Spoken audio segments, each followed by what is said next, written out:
Hello friends, I'm Shaikh, and today in this video I'll teach you how to create a professional multi-vendor or multi-seller e-commerce website like Amazon and FlipKart with WordPress. Now for those of you who don't know, a multi-vendor e-commerce website is a website in which different people can come to your website, register as a seller and can sell their products on your website, and you get a commission on every sale made. Now this website that we're going to create in this video has all the features that a professional multi-vendor e-commerce website must have. For example, every seller on your website will get a front-end dashboard from where they can manage their account. They can create and edit their products from this dashboard. Sellers can see crucial analytics related to their store, products, customers, region, etc. in a very beautiful and elegant style. Now there are many more features included in this website like commission withdrawal, advanced shipping, taxation, advanced delivery, staff and groups, memberships, controlling seller capabilities, PDF invoices and packaging slips, store verification and store badges, etc. We'll see these features in detail later on in this video. And to save you some money, I'll be using a free theme that will save you around $100, and we'll also use the free version of Elementor and not the premium one. Again, this will save you another $100. And creating this website is really simple. You don't need to know any programming or coding knowledge to create this website. It's just simple drag and drop. Now this video is going to be quite lengthy because I'll be covering everything related to a multi-vendor e-commerce website. So I've given timestamps to different sections of the video in the description box below. Guys, now before we start creating this website, let me first show you a very quick demo of the exact same website that you will be creating in this video if you follow my step-by-step tutorial. Now the reason I show these demo websites right at the beginning of every single video is because I want you guys to have a better idea about the website you will be creating in this video. And you can decide right at the very beginning whether you want to watch the complete tutorial or not. Now first of all, this is the dashboard that your sellers and vendors will get. Let me first show you this thing, then we'll see the front end. Like let's see what the sellers will get first, and then we'll see what customers will see later on. So first of all, this is the dashboard for your sellers. As you can see on the dashboard, they can see, first of all, they'll get this notice that they have completed 60% of the profile. They still need to add some banner and some more things to even increase their progress. Then after that, they can see what is the sales that they have made and what is the earning. You can see there is a difference between the sale and earning, because obviously whatever sale is there, you will get a commission on that. So this is the sale amount minus the commission, and this is the amount that this seller or vendor will get. And whatever the difference is, you as the website owner and admin of the website, you will get that commission. Then this seller or vendor can see how much sale they have made, what is the total amount of every day. They can see this thing, which are the top selling items. They can see all those things. They also have this notice, your account is not connected with Razorpay. Connect your Razorpay account to receive automatic payments. So there is another very important option. We can get automatic, seller or vendor will get automatic payments through their Razorpay or through their Stripe account. I'll explain you about this feature later on in this video. First, let's see a few more things.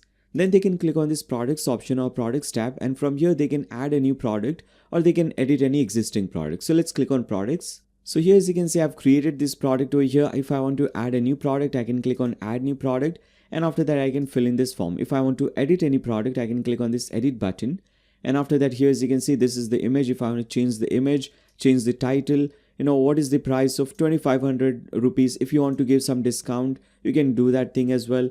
Short description, long description, and there are many more things as well. Like you can also manage your inventory. So you can type in the quantity, and whenever some sale is made, this this number or this quantity will update. For example, let me open this product in a new tab. So as you can see, this is how the product page will look like. First of all, this is an amazing, very simple looking but very amazing looking product page. So this is your product profile. As you can see, we have the title, we have the pricing, ratings or reviews, short description, and here as you can see, 46 of stock is left. Okay, so 46 of these t-shirts is left in stock. If somebody wants to purchase multiple, they can do it like this. If they want to add this product in the cart, they can click on add to cart, and at the right hand side they will get this option. Now they can click on view cart to see the cart page, or they can click on the checkout button. If they want to chat with the vendor or the seller, they can click on this chat now button, and you can control what option you want. So here as you can see, I've connected this with WhatsApp. You can connect it with Facebook or any other option. If they want to get any support, they can click on get support, and they can directly contact the seller or vendor. Then after that, if they want to report this product, they can do that thing as well. Then we have the long description, some additional products if there are any reviews, vendor information, who is the vendor, who is the seller, more products from the same seller, warranty policy, and product inquiry. All these options are given to you. So this is how the product page looks like. Now if you want to make any changes, you can do it from here. So here, as you can see, this is the inventory. Then after that, you can also control shipping and taxation. Now I'll be showing you very advanced shipping and taxation option, because shipping is very important for a multi-vendor e-commerce website. In fact, shipping is very important for any kind of website, any kind of e-commerce website. So we'll see the shipping option in detail. So we can have different shipping rates for different locations, for different countries, for different product types, for different weight, for different quantity. We can have a different shipping rate. So I'll explain you about that thing. Then we'll also see how to create different tax rates and how to apply them on different types of products. Then after that, you can also create variable product. Now this is a simple product, which means that there is only one variation of this product available. If you go to this shop page, you can see there are some other products as well. For example, this is a variable product. If I open this thing, this t-shirt is available in multiple colors and sizes. So maybe I want to see the green color. I can select this thing. If I want to see the gray color, you can select the gray option and you can select the size large. Now as you can see, the image automatically changes to this gray image. If I select green large, image again automatically changes. Okay, so here as you can see, this is a variable product. The price also changes.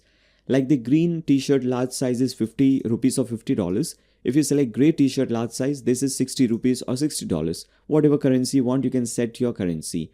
So here as you can see, this is the variable product. I'll show you how to create a variable product. I'll show you both ways how a seller can create a variable product or how a seller can create different types of products, and also how you as an admin or owner of the website can create different types of products.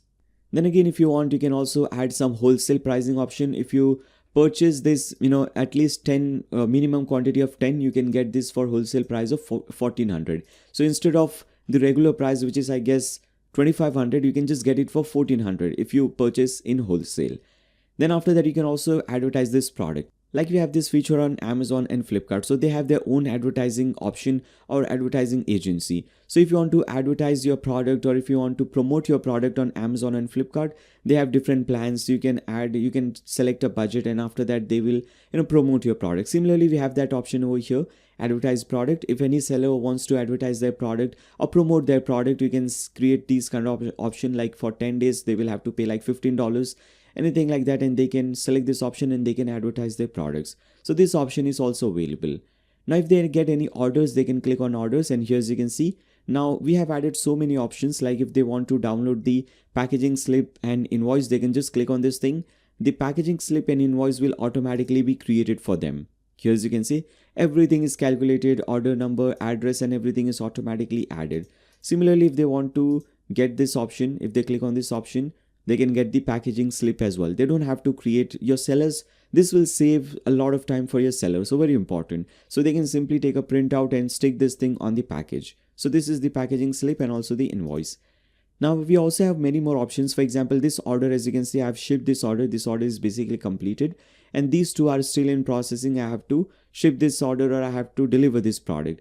If you open this order, there are many options related to this. So you can see the customer's name, phone number, and everything related to the customer. You can see what product they have ordered, and after that you can also update this thing. Like as you can see, I've updated this thing. I have delivered this product or shipped this product through DHL.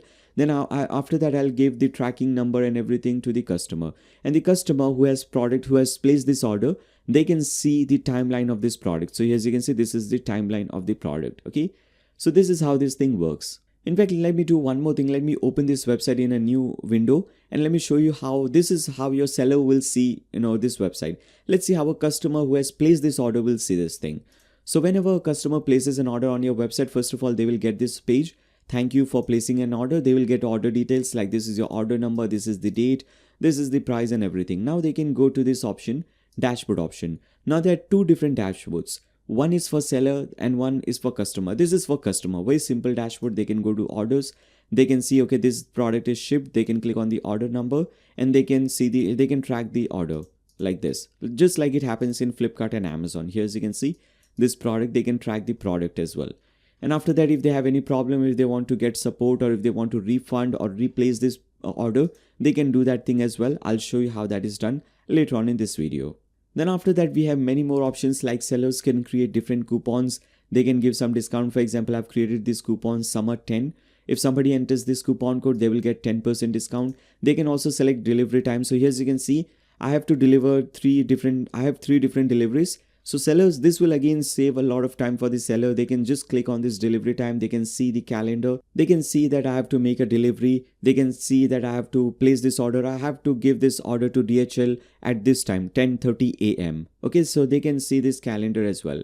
Then they can also see advanced report. So day by day, sale by sale, top selling products, top earning products. They can also download this statement. Okay, for every day, for every month, they can select the date, and after that they can download this statement. If they receive any reviews on any product, they can see those reviews. They can again, if there is any comment or negative review, they can click on view comment and they can reply to this customer. Okay, and we also have the withdrawal option, very important option. So this seller has this much amount in their account. Okay, so they have this balance. Now if they want to withdraw this amount, first of all, if they click on this thing, they can see this thing in more detail, like how this thing, how we calculated this price. Now if they want to withdraw this option, first of all, they will have to select what payment method. So maybe I want this on my PayPal account or my bank account or my Skrill account. I can add this option.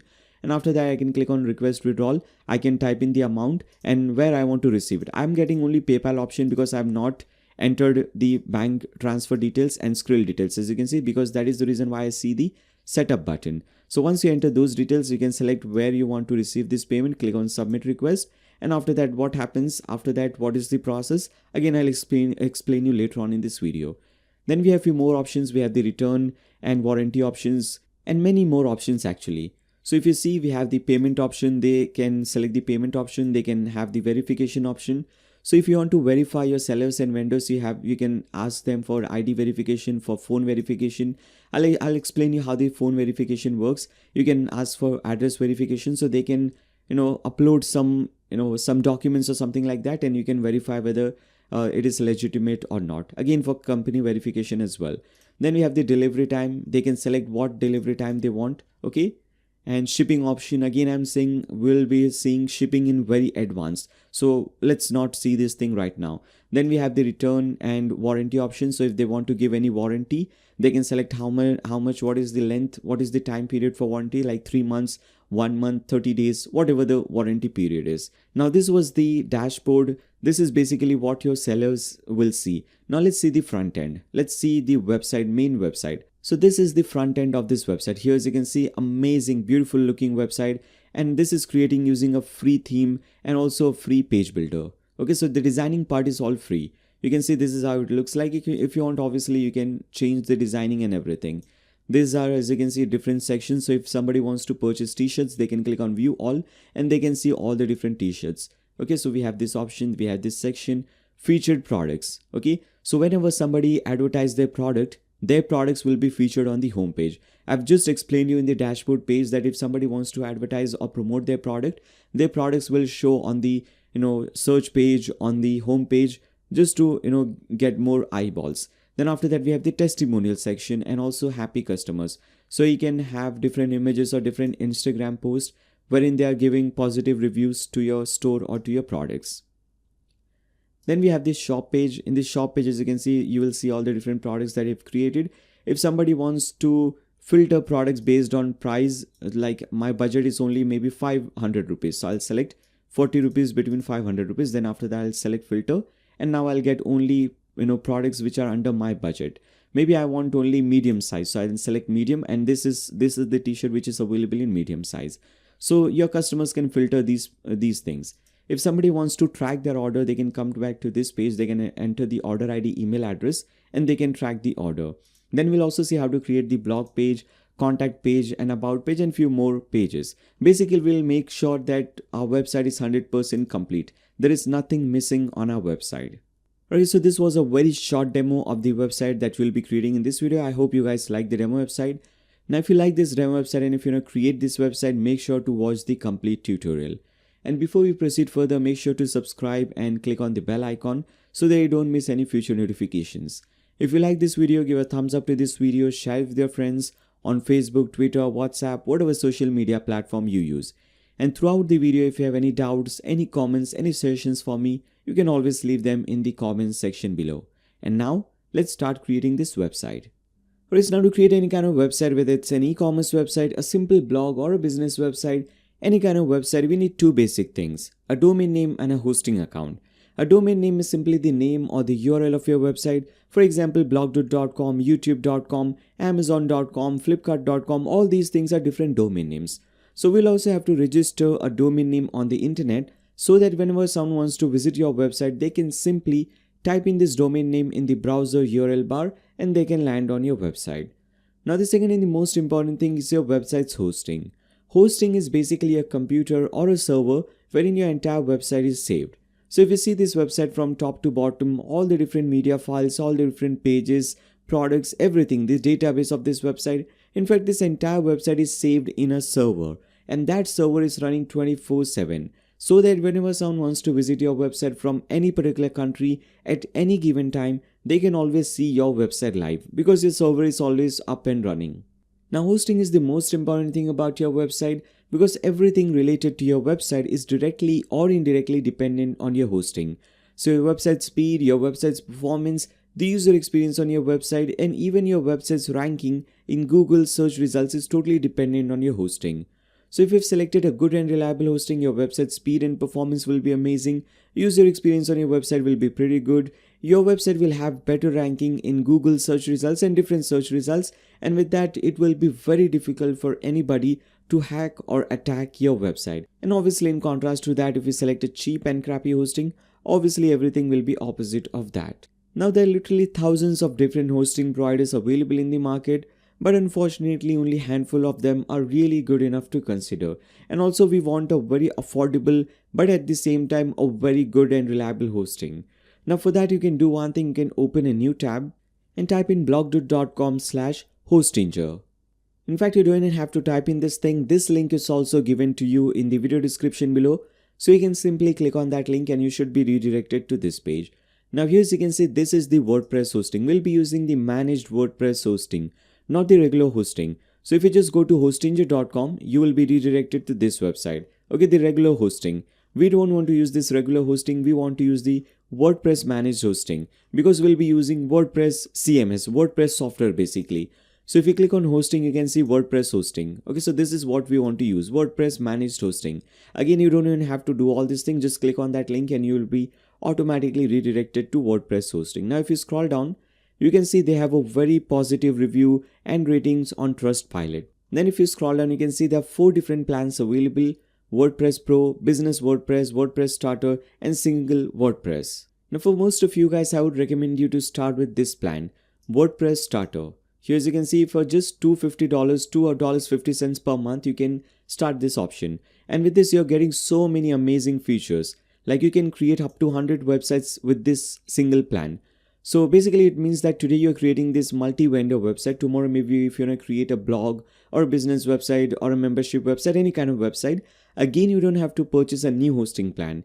You can host up to 100 websites in one single plan. So that is really amazing. With that you get 100 GBs of SSD storage.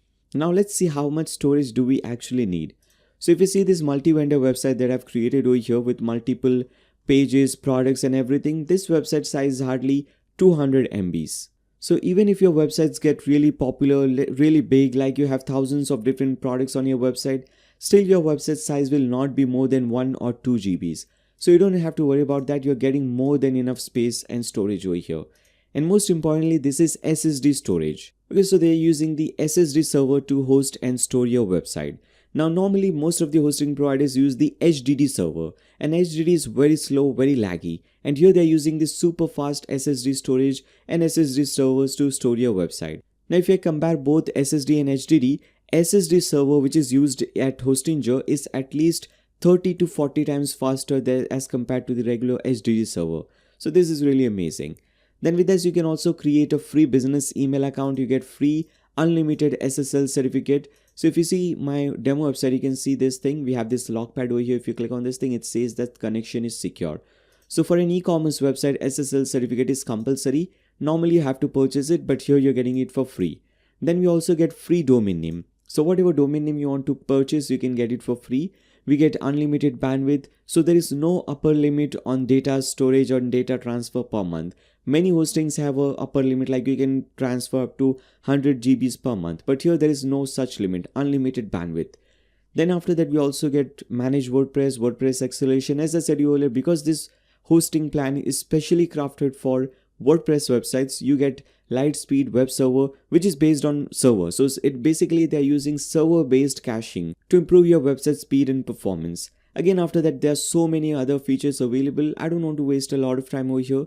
Again, as I said earlier, for most of you guys, I would recommend you to start with this WordPress starter plan. So select this button, click on the select button. Right now, once you click on this button, you will be redirected to this page. Now, first of all, you have to choose a period. So for how long do you want to purchase this hosting? Now, this is a temporary pricing. This is because of the Black Friday sale that is going on. By the time you're watching this video, you will still get a lot of discount, but not this discount. So whatever option you want, you can select. Obviously, the higher the plan you select, the better discount you'll get. For example, if you select for 24 months, here as you can see, you just have to pay $84, and with $84 you can use hosting for 2 complete years, and you're also getting free domain for the first year. Now, another great thing about Hostinger is that the renewal price is also heavily discounted. Like if you see, the regular price is $12.50 per month, but if you select the 24 months or 2 years plan, you can purchase it for just $3 per month, and even after 2 years, they will also tell you when this thing will renew. So in 2024, when you renew this plan, you will have to pay just $8 per month. Even after renewal, the renewal price is also discounted. This is basically the opposite of what other people do. So what other companies do is, when you purchase it for the first year, they will charge you approximately $100 for the first year. But when you go to renew after the first year, they will charge you around $200 or $300. So 3 times higher pricing, okay, than the regular pricing. But here the regular pricing is $12.50, and you're getting discount even on renewal. So that is really amazing. Now once you select this option, then scroll down, and the second option is to create your account. So you can just enter your email address, and after that they will create an account for you. So just by entering your email address, they will create an account for you. Just make sure you are entering a correct email address. No spelling mistake or anything is available in this email. Okay. Now, as you can see, for 2 years, if you select 2 years, you just have to pay $85 or something like that. And normally, again, I'm saying just go to any other hosting company and just try to check out. You will see that for the very first year, you'll have to pay around $100.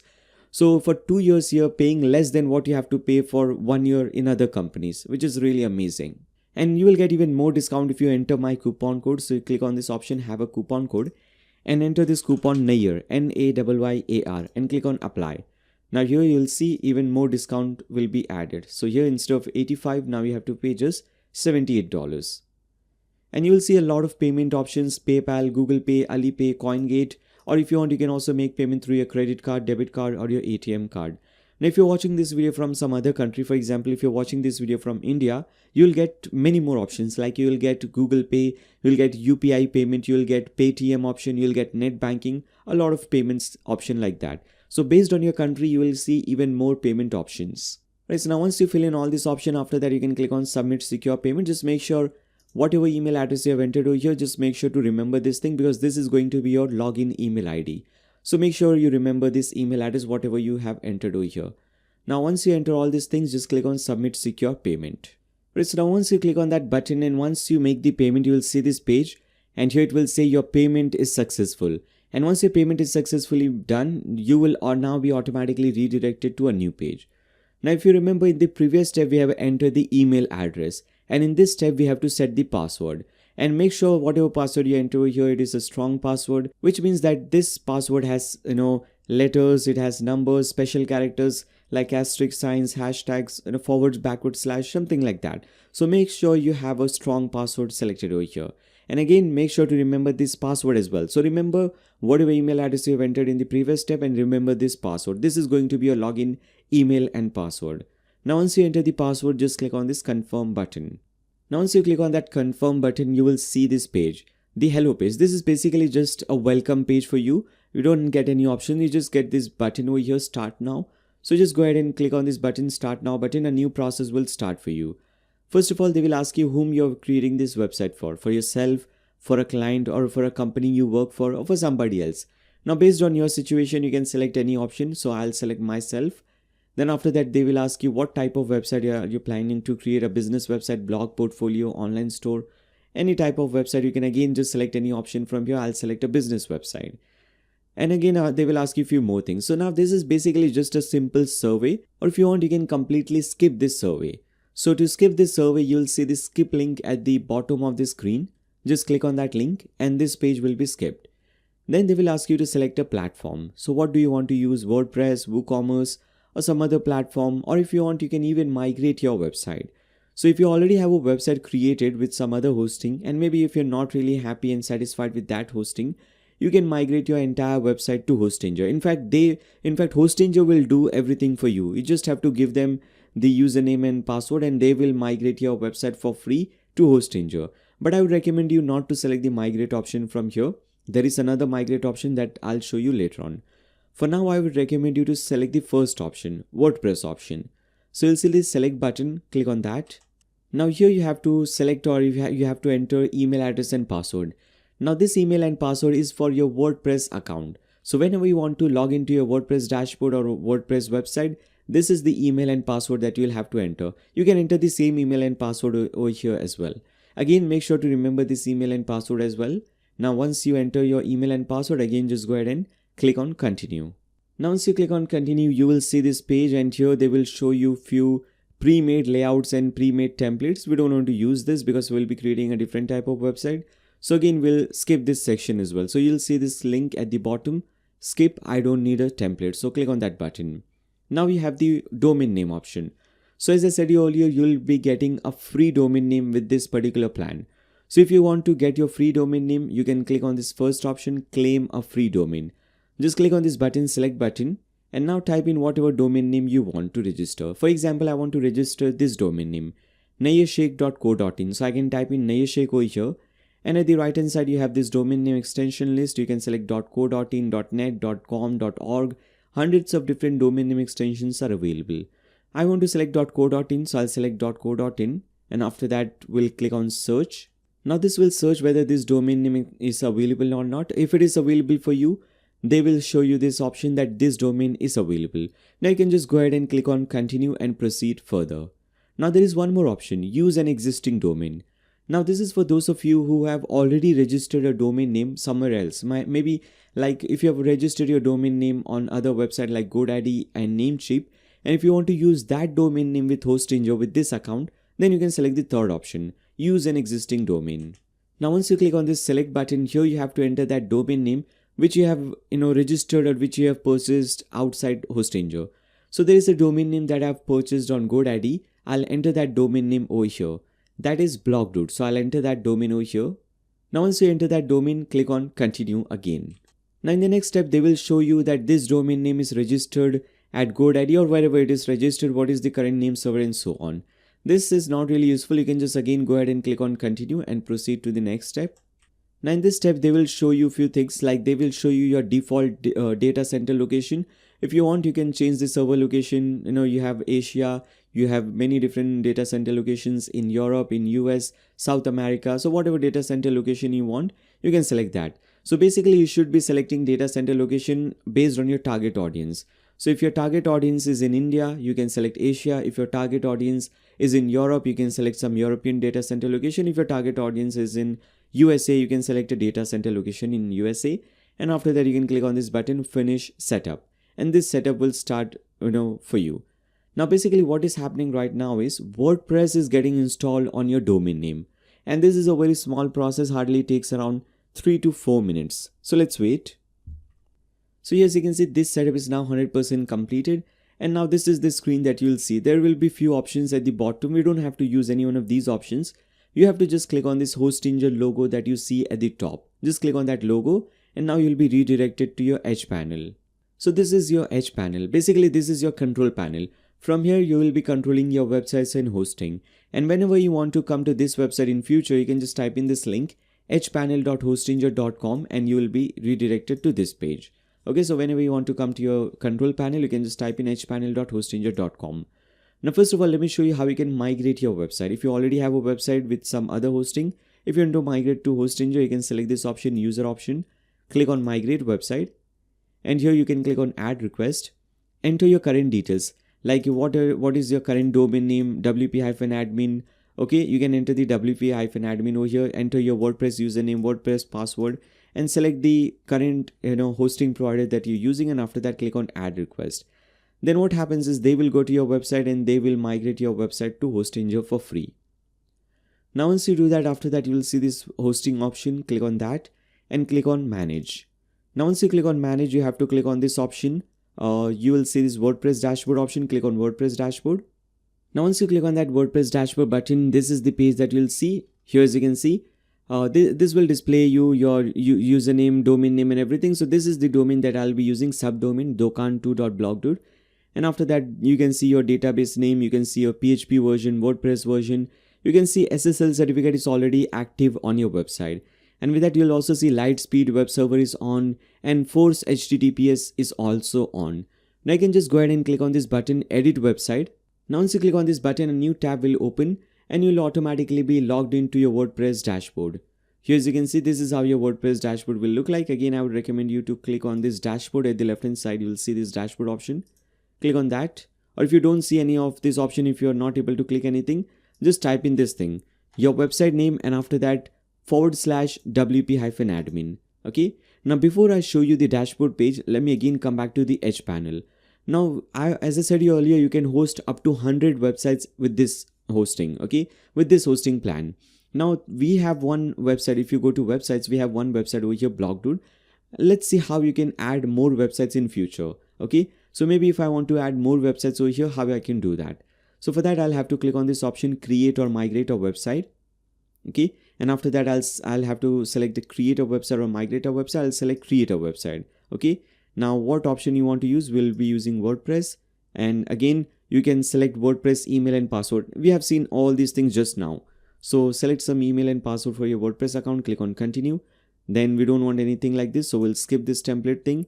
Now I want to use an existing domain. Okay, and let me also show you how you can use an existing domain. So if your domain name is registered outside Hostinger, you just cannot use it like this. You have to connect that domain with Hostinger. Let's see how that is done. First of all, I'll select use an existing domain, click on select. Now there is this domain name nayyar.com that I've registered on GoDaddy. So I'll show you this step. So I'll type in this thing, click on continue. And here as you can see, this is showing me that this domain is registered on GoDaddy. Now they will also show you this is your existing name servers. Okay, here as you can see, existing name servers. You have to change this thing to this required name server. Okay, these two name servers. Let's see how that is done. Don't need to copy anything from here. Just click on continue. Again, just click on finish setup, and the same process will happen for you. Just like we have seen just now. We have created Blogdude. Now I'm creating another website, nayyar.com. Right now, here as you can see, it says you're almost there. So we have done this thing. Again, don't need to click on anything. Just click on this Hostinger logo at top. Click on websites. This website will be added for you. But if you click on manage under this website name, here you will see this notice, domain status not pointing to our name servers. So we have to change the name servers. Now what name server you have to change this thing to? So for that you have to click on this option, see details. Click on see details. You will see your name servers over here. Okay, these two are the name servers that we want to use. Now I'll go to GoDaddy where I have registered this domain name, log into GoDaddy, go to my products, and here I'll search for that domain name which is over here, nayyar.com. So I'll click on manage, or you can click on DNS directly, or you can click on manage. Both the options are available. I'll click on DNS. Okay, you will automatically be redirected to the DNS section. Now whatever domain name registrar you're using, GoDaddy, Namecheap, Namebright, whatever domain name registrar, you will always see the DNS option. Okay, so go to DNS, which stands for domain name server. So go to name servers or DNS, and this is your current name server. We have to change this thing, so click on change. If they ask you something like this, select this option, use my own name server advanced. Now you will basically see only two lines like this. So delete both the name servers, come back to this page, copy your name server number 1, paste it under line 1, copy your name server number 2, just like this, and obviously paste it under line 2. Make sure there is no extra space or anything like this. Okay, you can just select everything to make sure that thing, and after that click on save. Now once you click on save, it can take up to 24 to 48 hours for your domain name to link with Hostinger. Okay, so by that time you can wait, or you can follow my instructions later on. So this is basically how you add multiple websites and how you connect an external domain name with Hostinger. Now let's again come back to our dashboard. Now this is your dashboard. This dashboard page is the most important page of your website because you will be controlling your entire website from this page. So whether you want to manage your products, manage payments, manage your sellers, anything like that, you'll be doing everything from this dashboard page. And whenever you want to come to this page or log into this page, you have to enter your website name, and after that put a /wp-admin, you'll land on this page. For example, if your domain name is google.com, you'll type in google.com/wp-admin. Okay, so you'll land on this page. Again, you'll have to enter the username and password, only then you will be logged in. Now in future, if you forget your username and password for WordPress, you have one more option. You can again come to Edge panel and select your domain name, click on manage, and again follow the same process, click on WordPress dashboard and click on edit website. This button, you'll automatically be logged into your WordPress dashboard. Now whenever we install WordPress for the first time on a new domain name, there are few basic things that we have to understand, and there are few basic settings that we have to do. So first of all, this dashboard page has so many useless widgets. These are not really useful for us. So we can get rid of all these widgets. So you can click on the screen option at top and you can untick everything from here. Okay, we want a clean surface over here. We don't want any useless options or widgets over here. Then the next option, if you see at the left hand side, we have many options. The next option is your post option. Click on that. Now from this option, we'll be creating different blog posts. So if you go to blog page, and you can create different type of blog post using this post option. We already have a dummy blog post over here, hello world. Later on in this video, we'll delete it and create our own custom blog post. Then we have the media option. Now under media option, whatever media files you have used on your website. For example, if you see all these images, media files, videos, everything, all these media files will be available under media library. If you want, you can manage them from here. If you want to add a new media file, click on add new, or you can just drag and drop your media files over here. Then we have the pages option. By default, 2 pages will be created for you: privacy policy and sample page. We have to create a lot of pages like home page, shop page, dashboard page, seller dashboard page, all these pages. We'll see how that is done later on in this video. Then we have the comments page. So whenever there is any comment on any product, any rating, or if there are any comments on any blog post, you will see all those comments over here. You can manage them from here. If you want to approve them, unapprove them, reply them, mark them spam, anything like that, you can do it from here. Then leave these options, just come to appearance. Now under appearance, you will see few themes will be installed for you and one theme will be activated. For me, as you can see, 2023 theme is activated because 2023 is almost come. So you'll see this theme activated. Now what is a theme? So theme is basically the design or appearance of your website. For example, if you open your website in a new tab, okay, just like this is how your theme will look like. Okay, this is how your website will look like basically. Now this look of your website is because of this theme, 2023 theme. If you just go ahead and activate some other theme, for example, let's activate this 2022 theme. Click on this activate button. Now again, if you come back to your website and refresh this page, here as you can see, your website now looks very different, and that is because of this theme. So this is what a theme does. A theme changes the style and appearance of your website. We just need one theme installed and activated, so all the extra themes, we can just delete them. So to delete these extra themes, you can just click on that and select this delete button at the bottom right corner. Click on OK and delete these extra themes. Okay. Then after that, we have the plugins option. Click on that. Now just like themes, we also have some extra plugins over here. Now these are again not really useful. Now before that, let's first understand what a plugin is. Now we've just seen what a theme is. Theme is basically the design or appearance of your website. And plugin is basically kind of a software or an add-on that will add some extra features and functionalities to your WordPress website. For example, right now our website is just a simple blog. We can do blogging with this website, nothing more than that. But we want to create an e-commerce website, and that too a multi-seller, multi-vendor e-commerce website.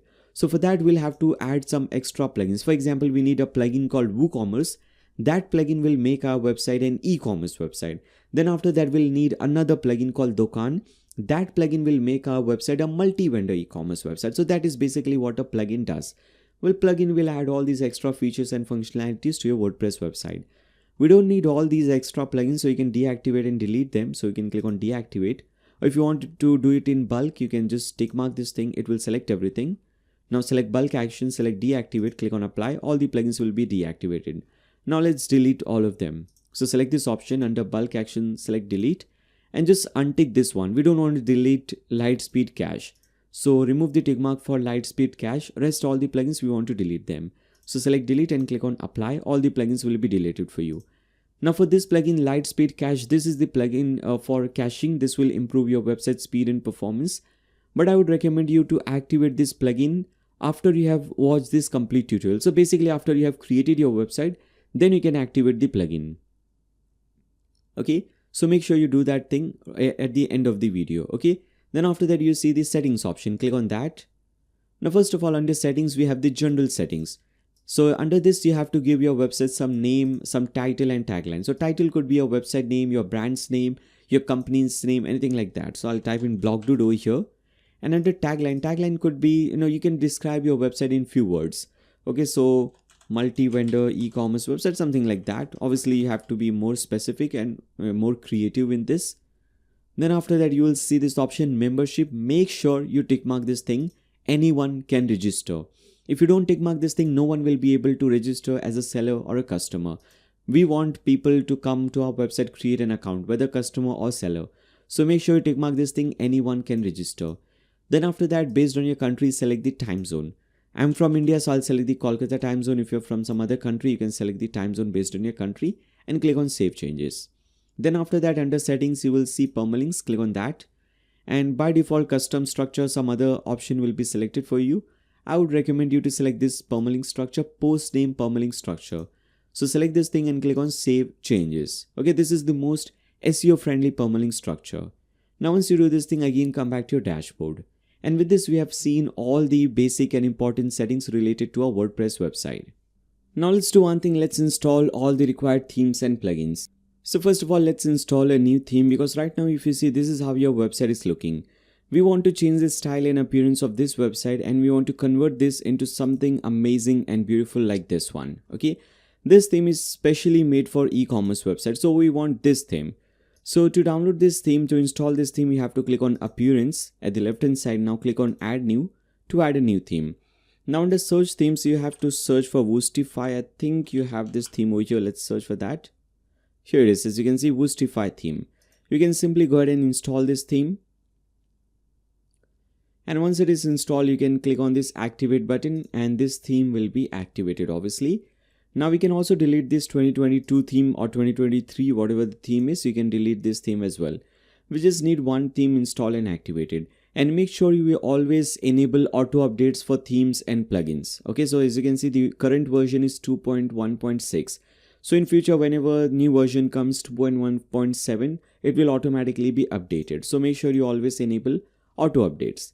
Then after that, we also need few plugins. So for that, we'll click on plugins at the left hand side. Few plugins you can get it from here, few plugins you have to get it from outside. So this was a free theme that we just installed, and most of the plugins are also free. So click on this plugins button, add new button. Now let's search for first WooCommerce. Okay, so if you just search for WooCommerce plugin or just search for Woo, you should see this plugin. If you don't see, don't worry, let's search for the entire thing, WooCommerce plugin. Right, so we want this plugin WooCommerce by Automatic. Okay, so make sure you install this plugin. Again, a free plugin. Then after that, this plugin will basically make your website an e-commerce website. Okay, so this is the plugin that we're using. Then we need another plugin called Dokan, D-O-K-A-N. Okay, if you search for this plugin, you will get it over here. As you can see, Dokan by VDevs. Click on install now, install this theme as well. And this plugin, what this will do is this will convert your e-commerce website into a multi-vendor and multi-seller e-commerce website. Then after that, we need the contact plugin. So just search for contact. You will get the contact forms 7 plugin, this one, install this one.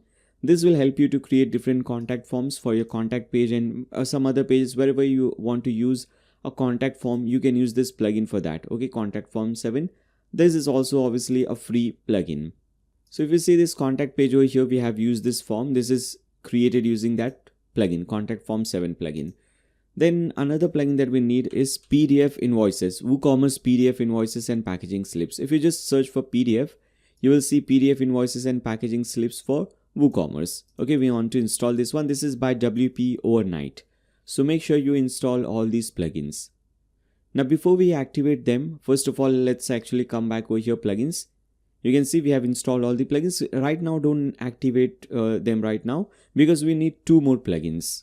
And those are all external plugins. So first of all, we need the Elementor plugin, and that is to create this beautiful website that you see over here. To design this website, we need that plugin. So that is basically kind of a tool to design different pages.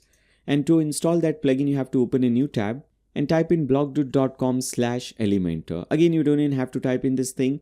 This link is also given to you in the video description below. You can simply click on that link and you should be redirected to this page. Now you can click on this pricing option that you see over here, and you will see two options: cloud website plugin. We need the plugin, and there are a few options, and these are all paid options. We want the free one. Okay, so click on get started under free.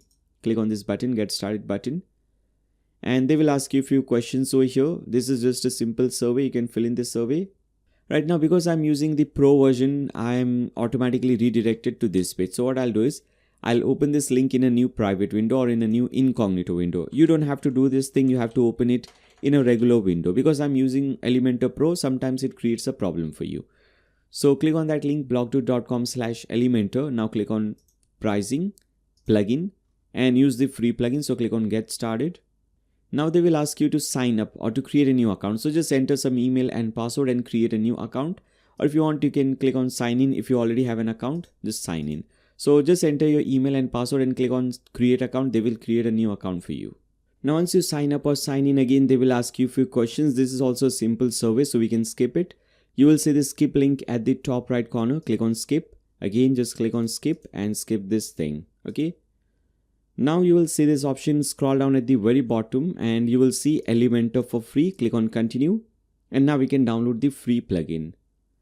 So first of all, you'll have to enter your website name. Okay, so your website URL basically. So for me it is dokan2.blogdude. Whatever your link is or your website URL is, just enter that and click on check for WordPress. Then you will get this button, install Elementor. Click on this button, or if you want to install it manually, you can click on this option, download it over here. So just click on this link, download it over here. A new file will download for you, zip file. Okay, as you can see, zip file is downloaded for you. We have to upload this file. Let me show you how that is done. So for that, we can again come back to this plugins option, click on add new, upload plugin, choose file. Now select the file that you just downloaded. So this is the file Elementor 3.6.7 or whatever the current version is. Select that and click on install now. Again, we don't want to activate it right now. We'll activate it later on. We need one more external plugin. So first we'll install that one. Now for that, again, open a new tab and type in blogdude.com/Dokan. And again, this link is also given to you in the video description below. So you can just click on that link. Now this is the plugin that we need, Dokan plugin. Now this is the paid version. We have already installed the free version. Okay, but free version is not enough to create this website. Okay, here if you see Dokan free version, if you see any update option for any plugin, always make sure to click on update and make sure you have the latest version of all the required plugins. And also, as I said earlier, for themes and also for plugins, make sure everything is enabled for auto updates. Okay. Alright, now we are talking about Dokan. We have the free version of Dokan over here, but we need the premium version. Now there are different packages over here. You can select based on your needs. You can select what package you want. So at least you have to select the starter package. In this starter package, you'll get more than enough option to create your first multi-vendor website. So if you want, you can just start with the starter package. Now there are two options, annual and lifetime. Now under annual, what happens is, you will get updates for one complete year, but it does not mean that after 1 year, your website will stop working. Even after 1 year, in fact, even after 3-4 years, your website will work absolutely fine. It's just that you will stop receiving all the latest updates after 1 year. Okay. And obviously, if you select the lifetime option, you will keep on receiving updates for lifetime. Okay. So whatever option you want, you can start it with as low as $150. Or if you want to go with the lifetime option, whatever option you want, whatever plan you want, premium plan, starter plan, business plan. Business and enterprise is not for everyone. I would recommend you to start with the starter plan, or if you have a decent budget, then start with the professional plan. And if you want, you can start with the annual plan, or if you want to, if you have a budget, you can even go with the lifetime plan. So it all depends on you based on your budget. So you can just select this thing, click on buy now, make the payment. And after you make the payment, they will again give you a zip file. Just like we downloaded this zip file for Elementor, like this, they will give you a zip file for Dokan Pro. So this is the zip file that you have to install on your website. So again, do the same thing, click on add new, upload plugin, choose file, and this time select this Dokan Pro file and click on install now. Now with this we have all the required themes and plugins, so we can now go ahead and activate all the plugins. So I'll do it at once, everything at once. So I'll come back to install plugins, tick mark this thing, bulk action, and activate everything at once. So select activate and click on apply. This will activate all the plugins at once, not the Lightspeed plugin, but let's activate once everything, and after that I'll deactivate the Lightspeed plugin. Right, so here as you can see everything is activated. I want to deactivate the Lightspeed plugin because as I said earlier, make sure to activate this plugin only after completing the website. Now let's again come back to the dashboard, and again we get a few new widgets. We don't want that, so we can just get rid of that.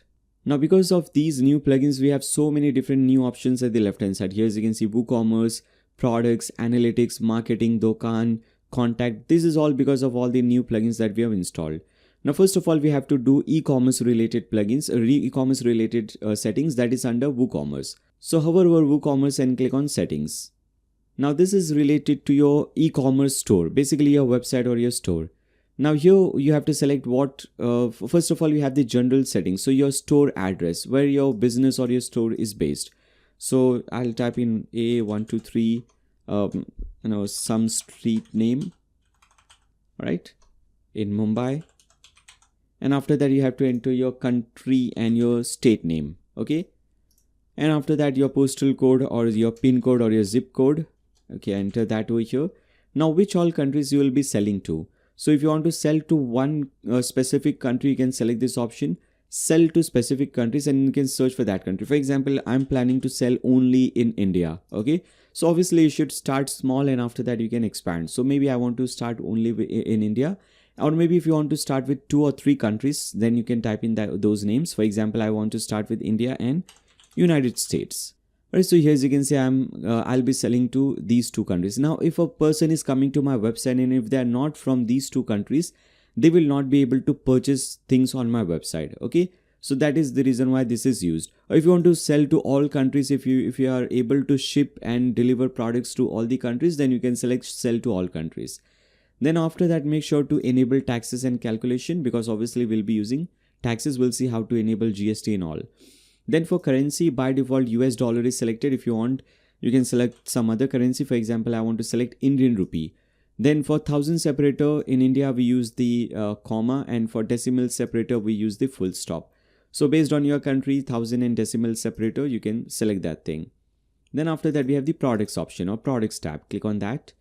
Now make sure in the shop page your shop is selected. Okay, let me show you actually this thing. If you click on pages, earlier, if you remember, we had only 2 pages, sample page and privacy policy page. But because of these new plugins, we have many more pages like shop page, my orders, dashboard. All these new pages are created for you. Okay, so again, let me come back. So make sure under shop page you have shop selected. Now under weight unit, I want to use grams, not kilograms. And under dimension unit, maybe I want to use centimeter, which is good. Now reviews, if you want, you can select this option. Reviews can only be left by verified owners. Okay, so only people who have purchased products, okay, they can review, okay, only they can leave a review. So if you want, you can select this option as well. Then we have the tax option. Now tax option is pretty simple. You don't have to do anything over here. Very simple. You just have to come over here. 2 tax classes are already created for you, 0 rate and reduced rate. Now if you're planning to sell only one specific type of product, for example only garments, maybe t-shirts or anything like that, then you need to create only one tax class, because only one tax will be applied for you. But if you're planning to sell multiple types of products, for example if you're planning to sell maybe t-shirts plus electronics plus some other things, then you have to create multiple tax classes, because different types of products have different tax rates on them. So let's see how we can create multiple tax classes. So first you have to select additional tax classes, click on this, press enter to come to a new line. Maybe first I'll create a GST class of 12%. So I'll give it a name of GST 12%. Or if in your country it is called VAT, then you can name it VAT 12%. Then press enter, come to new line. Then I'll add GST 18%. Okay. So maybe these are the 2 classes that I want to use. You can create 10 different classes if you want. Okay. Multiple different classes if you want. Then after that, click on save changes. Now once you create these 2 classes or any other 3, 4, how many number of classes you create, you'll see new options related to them here at top. As you can see, GST 12 and GST 18 rates. First click on GST 12 rates. And over here click on insert row, enter your country code. So if you're in India, it is IN for India. If you're from some other country, as you can see, if you're from Indonesia, you can select Indonesia. It is ID for Indonesia. So I'll select IN for India. Now leave the state code, postcode, city code, just come to rate. And this is 12%, so we'll enter 12 over here. Just 12, not percentage, just enter the number 12. Then under tax name, we'll type in GST 12%, okay? And if this 12% is also applied on shipping, okay, you can tick mark shipping as well, okay? And after that, click on save changes. And this is done, okay? You don't have to do anything else. Now come to GST 18 rates, click on insert row. Again, under country code, type in your country name. Under rate, you have to type in 18 or whatever the percentage is or whatever the rate is. And under tax name, type in GST 18% or again whatever the percentage is, okay? Now, if the GST is also applied, like 18% is also applied on the shipping, for example, shipping is maybe 60 rupees. So 18% is also applied on that 60 rupees, then make sure to tick mark this thing, okay? And after that, click on save changes. So this is how easy it is to set up taxation. Now come to shipping. Shipping is very complicated kind of thing because there are a lot of different options under shipping. First of all, you have to decide who will be doing the shipping. You as the website owner will be doing the shipping. Like most of the times it happens in Amazon and FlipKart. Amazon does the shipping and FlipKart does the shipping for the sellers. Or if you want, there is another option as well, wherein the sellers can do the shipping. They will have to do their own shipping. They will have to deliver the product to the customer. So first you have to make this decision, and after that you have to do the shipping settings. I'll show you both the ways. If you want to, I'll show you both the things. You can select whatever option you want. So for example, if you want to have, first let's see the simple one. Okay, if you're doing the shipping, if you means the website owner or the website admin, you're doing the shipping. So first of all, shipping rate will be different for different countries. For example, if you're planning to sell in two countries, India and USA, obviously shipping a product, I'm from India, so for me shipping a product in India, anywhere in India is pretty easy and cheap. But if I want to ship this product outside India in some other country like USA, obviously the shipping cost will be higher. So first of all, we have to create different shipping zones so that we can have different rates for different zones or different countries or different areas. So let's do this thing. So this is the first step. Click on add shipping zone. In fact, even in India, you can have like different states. So different states can have different shipping rate. Okay. Like for example, I'm from Mumbai, which is in Maharashtra state. So if I want to ship this product to somebody in Maharashtra, for me, it is pretty cheap, pretty inexpensive. But if I want to ship this product to somebody in Jammu and Kashmir, which is far away from Maharashtra, then obviously the shipping cost will be higher. So you have to decide the shipping zone and everything from here. So for example, what I'll do is I'll create a new shipping zone. I'll name it Maharashtra. Okay, so my home state. And under zone region, I'll search for this name. Okay, Maharashtra. Okay, this is my home state. And for this, I'll keep a lower price. So I'll type in add shipping method. And you can, in fact, you can even give free shipping to Maharashtra. So if somebody is purchasing from Maharashtra, anywhere in Maharashtra, you can give them free shipping. Okay, so I'm giving them free shipping. You can also add some conditions. For example, we have already added one condition that in order to get free shipping, this customer has to be from Maharashtra. You can add one more or few more conditions to that. So you can edit this free shipping, and free shipping requires. So maybe free shipping requires a minimum order amount of 1,000 rupees. So if this person purchases products worth 1,000 rupees, they can get free shipping. Okay, so you have this option as well. Click on save changes. Okay, so this is one shipping zone. Again, let's come back to shipping zones. Create a new zone. Click on add shipping zone. I'll name it rest of India. Okay, just all the other state, I'll add same rate. So I'll search for India first. And after that, I'll select all the other states under India. Okay, I'll select India. Not India, I'll select all the other states under India. Okay, so all the other states, just select it like this. Right, so I've selected all the other states and union territories except for Maharashtra. So for all the other states and union territories, there will be another rate. So first make sure to click on save changes. Then after that, click on add shipping method. And for this, I want to add flat rate. Okay, and then click on add shipping method.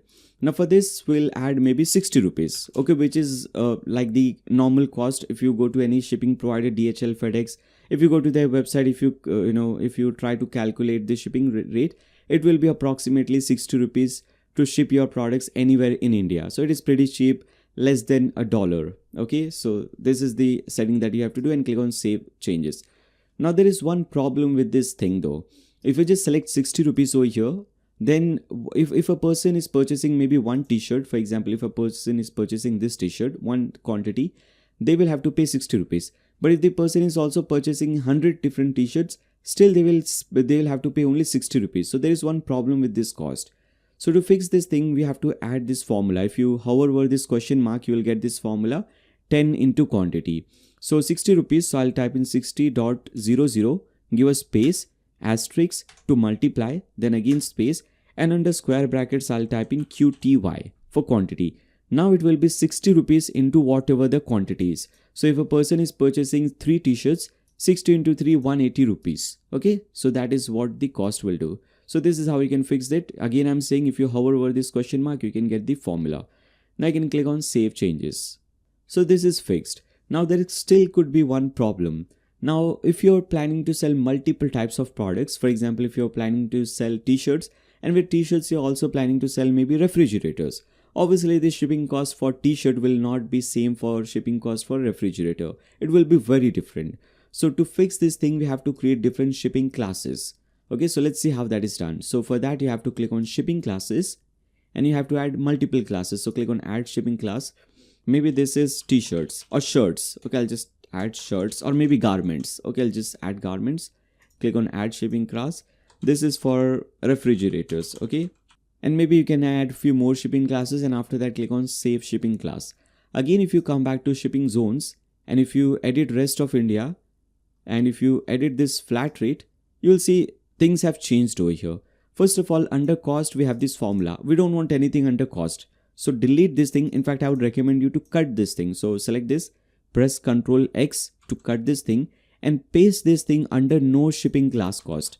So basically, if no shipping class is selected, this is going to be the default rate, 60 rupees into quantity under no shipping class. Under cost it will be blank. Now for refrigerator, I'll paste in the same formula, but I'll increase the price. The refrigerator, it will be maybe 500 rupees into quantity. For shirts, maybe it will be this 50 rupees. Okay, so you can have this thing like this, and after that click on save changes. Now we have fixed it.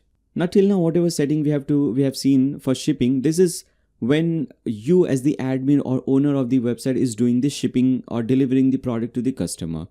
If you want your vendors or your sellers to deliver products to your customer, then it will be different. You can just allow them to have their own shipping rates, because there are many different options. Flat rate is just one option. If you click on add shipping method, here as you can see, we have vendor shipping, we have local pickup. In fact, we have many more options that we can enable it from this Dokan plugin that we'll see very soon. Before that, if you again come back to this website and refresh it, because we have installed a new theme and few more plugins, you will see this dashboard and all these options are given. If you click on dashboard, if you click on go to vendor dashboard, you will see this option. Here as you can see, it says your account is not enabled for selling. Please contact the admin. So first let's fix this thing, and after that we'll again come back to shippings, and we'll complete the shipping payments and all the other things. Now before that, first we have to do setup for Dokan. Okay, the Dokan plugin, we have to do setup for this plugin. So you can do one thing, you can open Dokan in a new tab, and you will see this setup widget if you're doing this for the first time. If you don't see this setup window, don't worry, you can click on this option. You can click on this option. If you see this question mark icon over here, you can click on this option and select this option, run setup wizard. If you again don't see that option, even if you don't see that question mark, you can just type in this link, your website name /wp-admin/admin.php ? Page is equal to Dokan-setup. Okay, so you will see the setup page over here. Now this is the setup page that you will get. Your sellers will also get this setup page. So click on let's go, and what your seller or vendor profile page URL should look like. So for example, there is a brand called Apple, or maybe there is a brand called Nike selling products on your website. So what their page URL will look like. So it will be a website name /this thing /seller name, which is Nike. So website name /store /Nike. So instead of store, if you want a brand, so now it will say website name So it will say dokan2.blog.brand/Nike, or if you want to type in company, you can anything. So you can basically type in anything you want. Okay, I'll just type in, or I'll just leave it to store. Now who will be paying the shipping fee and tax fee? Okay, again you have to select this thing based on shipping, based on who is doing the shipping, vendor or admin. Most of the times you should be selecting vendor, and you should be you should leave your shipping thing to vendors. That is a much better option. Now if you want to use Google Map API, not necessary, because we don't want to display vendor's location, so we don't want to use this thing.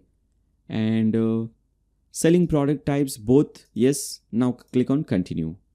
Then after that we have the percentage of commission. Again, this is just a simple thing. We'll again come back to these settings and we'll see them in more detail.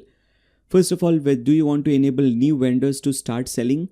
Okay, so a new vendor comes to your website and they can just start selling on your website. If you want, you can enable it. I think you should enable this thing, so that when a vendor has created an account, they can start selling their products on your website. So make it on. Now, how much should be the commission for admin? How much commission do you want to charge? So I'll select percentage. By default, it is 10%. Maybe if you want to charge only 5%. Okay, so you can type 5. If you want to charge 20%, you can type 20. If you want to charge only 1% commission, you can do that thing as well. Whether you want to allow vendors to change the product status, I think again it depends on the situation. For now, I'll just make it on, or maybe I'll just make it off. I'll show you both the options later on. Now click on continue. Now withdrawal setup. What all options do you want to give to vendor so that they can withdraw their money? So you can make payment through PayPal, maybe bank also, custom also, Skrill also. Okay, so they can demand their withdrawal, their payment through these payment methods. You can also have a minimum withdrawal limit. So maybe minimum they must have at least 500 in their account, 500 rupees. Only then they can withdraw the money. And order status for withdrawal, only completed order will be counted. Processing order will not be counted.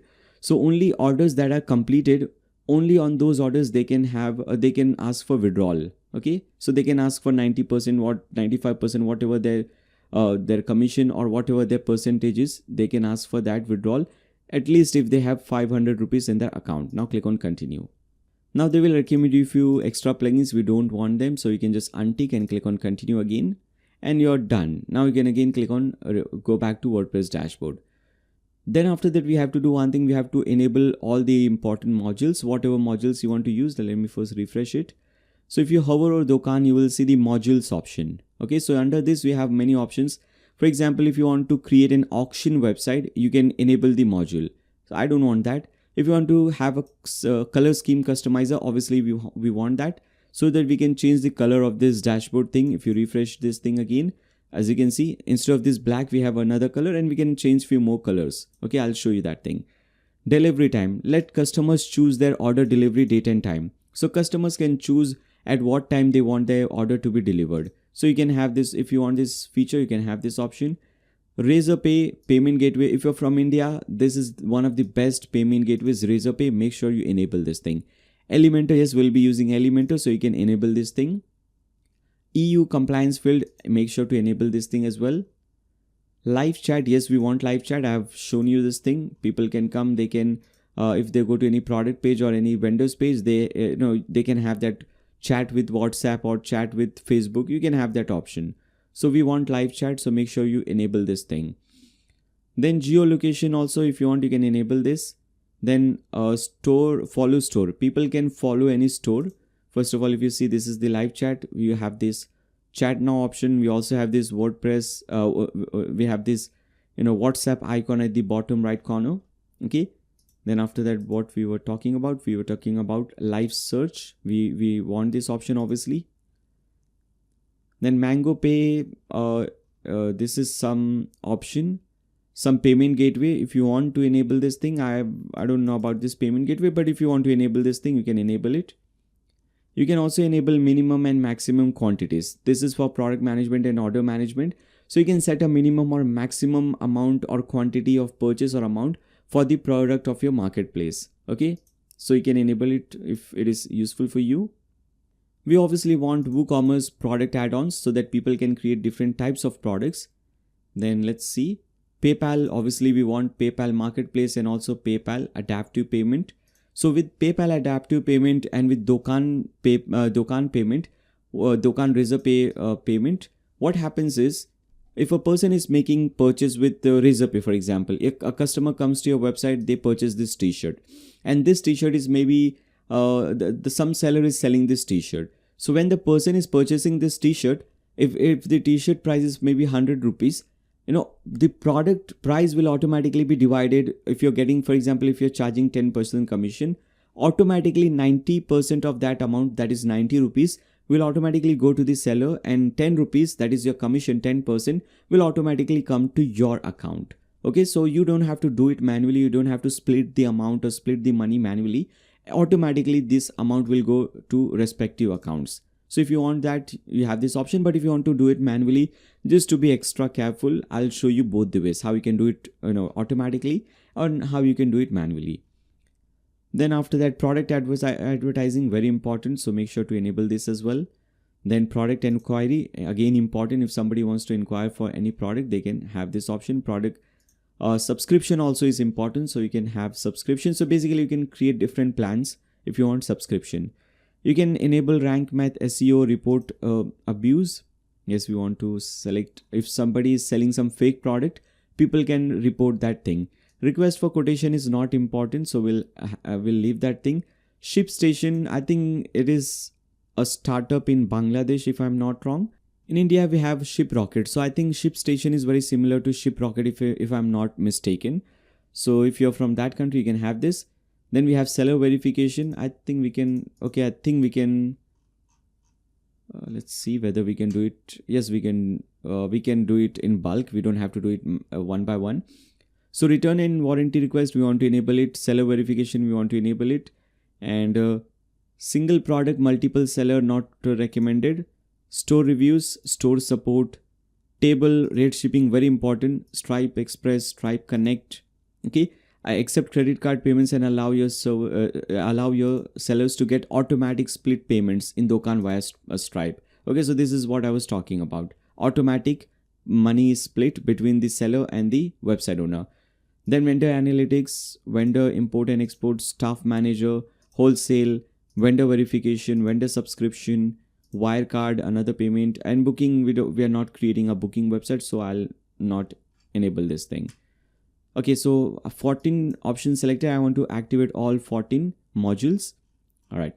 Now, because we have enabled these modules, now if you select this option, if you select the settings option, you will see a lot of options under settings. Okay, that is because of this modules that we have just enabled. Now, first of all, I want to do two simple things. I want to change the color of this. If you refresh this thing, this is the color orange and this blue color, dark navy blue color. I will go to appearance and I think it is under appearance, or let's see. General color scheme. I think we had color scheme option. Here it is, colors. Go to colors and I want to use this one. Okay, here as you can see multiple options. If you click on that, you'll see how your website will look like. I want to use this tree one. Click on save changes. Come back over here, refresh it. Okay, this looks much better. Second thing I want to fix it. I want to enable my account for selling so that I can show you how a seller can come. They can sell on your product. They can sell products on your website and so on. So to enable my account for selling, I'll go to this website again. And under Dokan, you have vendors. Click on vendors. This is your account. You can just enable the status. Okay, change this thing, turn this thing on. Again, if you refresh, you will see that error is now gone. Okay, now we can sell products on this website, even from the front end. Okay, so that is also fixed. Now let's again come back to this shipping. And if you refresh this page, you'll see a few more options will be added under shipping. If you click on add shipping method, now here as you can see, vendor table rate shipping, vendor distance rate shipping. These two options are enabled because we have just enabled those modules. If you go back to modules, go at the bottom and let's search for that. We have just enabled these two. As you can see, vendor table rate and there was vendor distance rate. Okay, so we have enabled these two modules. That is the reason why we see this option. Now let's see more shipping related settings. In fact, now let's see how we can allow our vendors and sellers to do shipping. Now, first of all, for that, first let me just refresh this page. For that, we'll have to add a new shipping method. So if you click on add shipping method, I want to give them, distance is not very practical. So I'll use this option, vendor table rate shipping. Now this is for more advanced shipping. First of all, just add vendor shipping if you want to give this option. If you again come back to this dashboard, now in fact let me do one thing. Let me actually delete this thing. Okay, let's see first what happens if this vendor tries to add shipping things. So if they go to settings and if they click on shipping, we have created shipping zones, but here it says no shipping zone found because they cannot do any setting to this. But if you add this option, vendor shipping, and click on add shipping method, again come back over here, refresh this page, and now as you can see, they get this option, rest of India. Okay, no shipping method. Now they can add their own shipping method from here. Same thing with this option. If you go back to zones, Maharashtra, add this same shipping zone over here as well. Okay, vendor shipping. Okay, come back over here, refresh this page. You get 2 zones. Rest of India, if you select this option, they can edit it. They can now add their own shipping method. Okay, so they can click on this button and they can add flat rate and free shipping. If you want to give them few more options, you can enable this option as well. Okay, let me again come back to rest of India. You can give them this option, vendor table rate shipping. So this is for more advanced shipping. Okay, so again I'll refresh this page, add shipping method, and now you'll see, okay, table rate option is also available. First of all, let's see the basic option, flat rate. Just like the admin and owner of the website, even they can do the flat rate shipping method. Like they can click on add shipping method, edit it, and here also they have the same formula. Everything is all same. Okay, so they will enter that thing. Then after that they have the class option as well. Okay, so they can add all these options from here if they want. If they want to add more shipping option like table rate, they can select this thing, click on add shipping method, and over here now they can edit this thing. Now this will open a new tab from here, and here as you can see, as I said earlier, this is a more advanced shipping option. Now first of all, they can give some name, tax status, whether this shipping is taxable or not, which means that whatever the shipping cost is, whether tax is applied on that cost. For example, shipping cost is 60 rupees, 12% or 18% GST is applied on 60 rupees or not. Okay, so 12% of 60 rupees will also be added to the cost of the product. Tax included, no, will select no. Now you can add here, you can add handling fee, maximum shipping cost. So you can give a, you can add a maximum shipping cost over here. So maybe I don't want to charge anything more than like 1000 rupees or 100 rupees for shipping. Okay, so you can select a maximum shipping class. So whatever your formula you're setting over here, even if it is more than 100, this will just stop at 100. Okay, if it is less than 100, then this will calculate. You can also add some extra rate. For example, for refrigerator, for some other elements or items like that, you can add some extra rates. Maybe 50 rupees or 500 rupees handling fee extra. Okay, if you want, you can add that thing.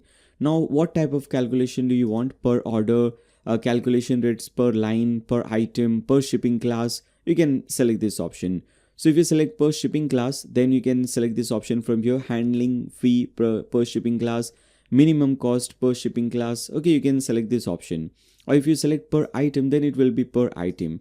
Okay, so for every single item, handling fee will be 0. Okay, not really important. Minimum cost per item. So minimum, I'll just add 0, because the reason we are adding 0 is because we are also providing free shipping in some cases. Maximum cost per item, again we can select maybe 100 rupees maximum cost. Then if you select shipping class, you can select this thing. Then after that, first of all, let's click on update settings.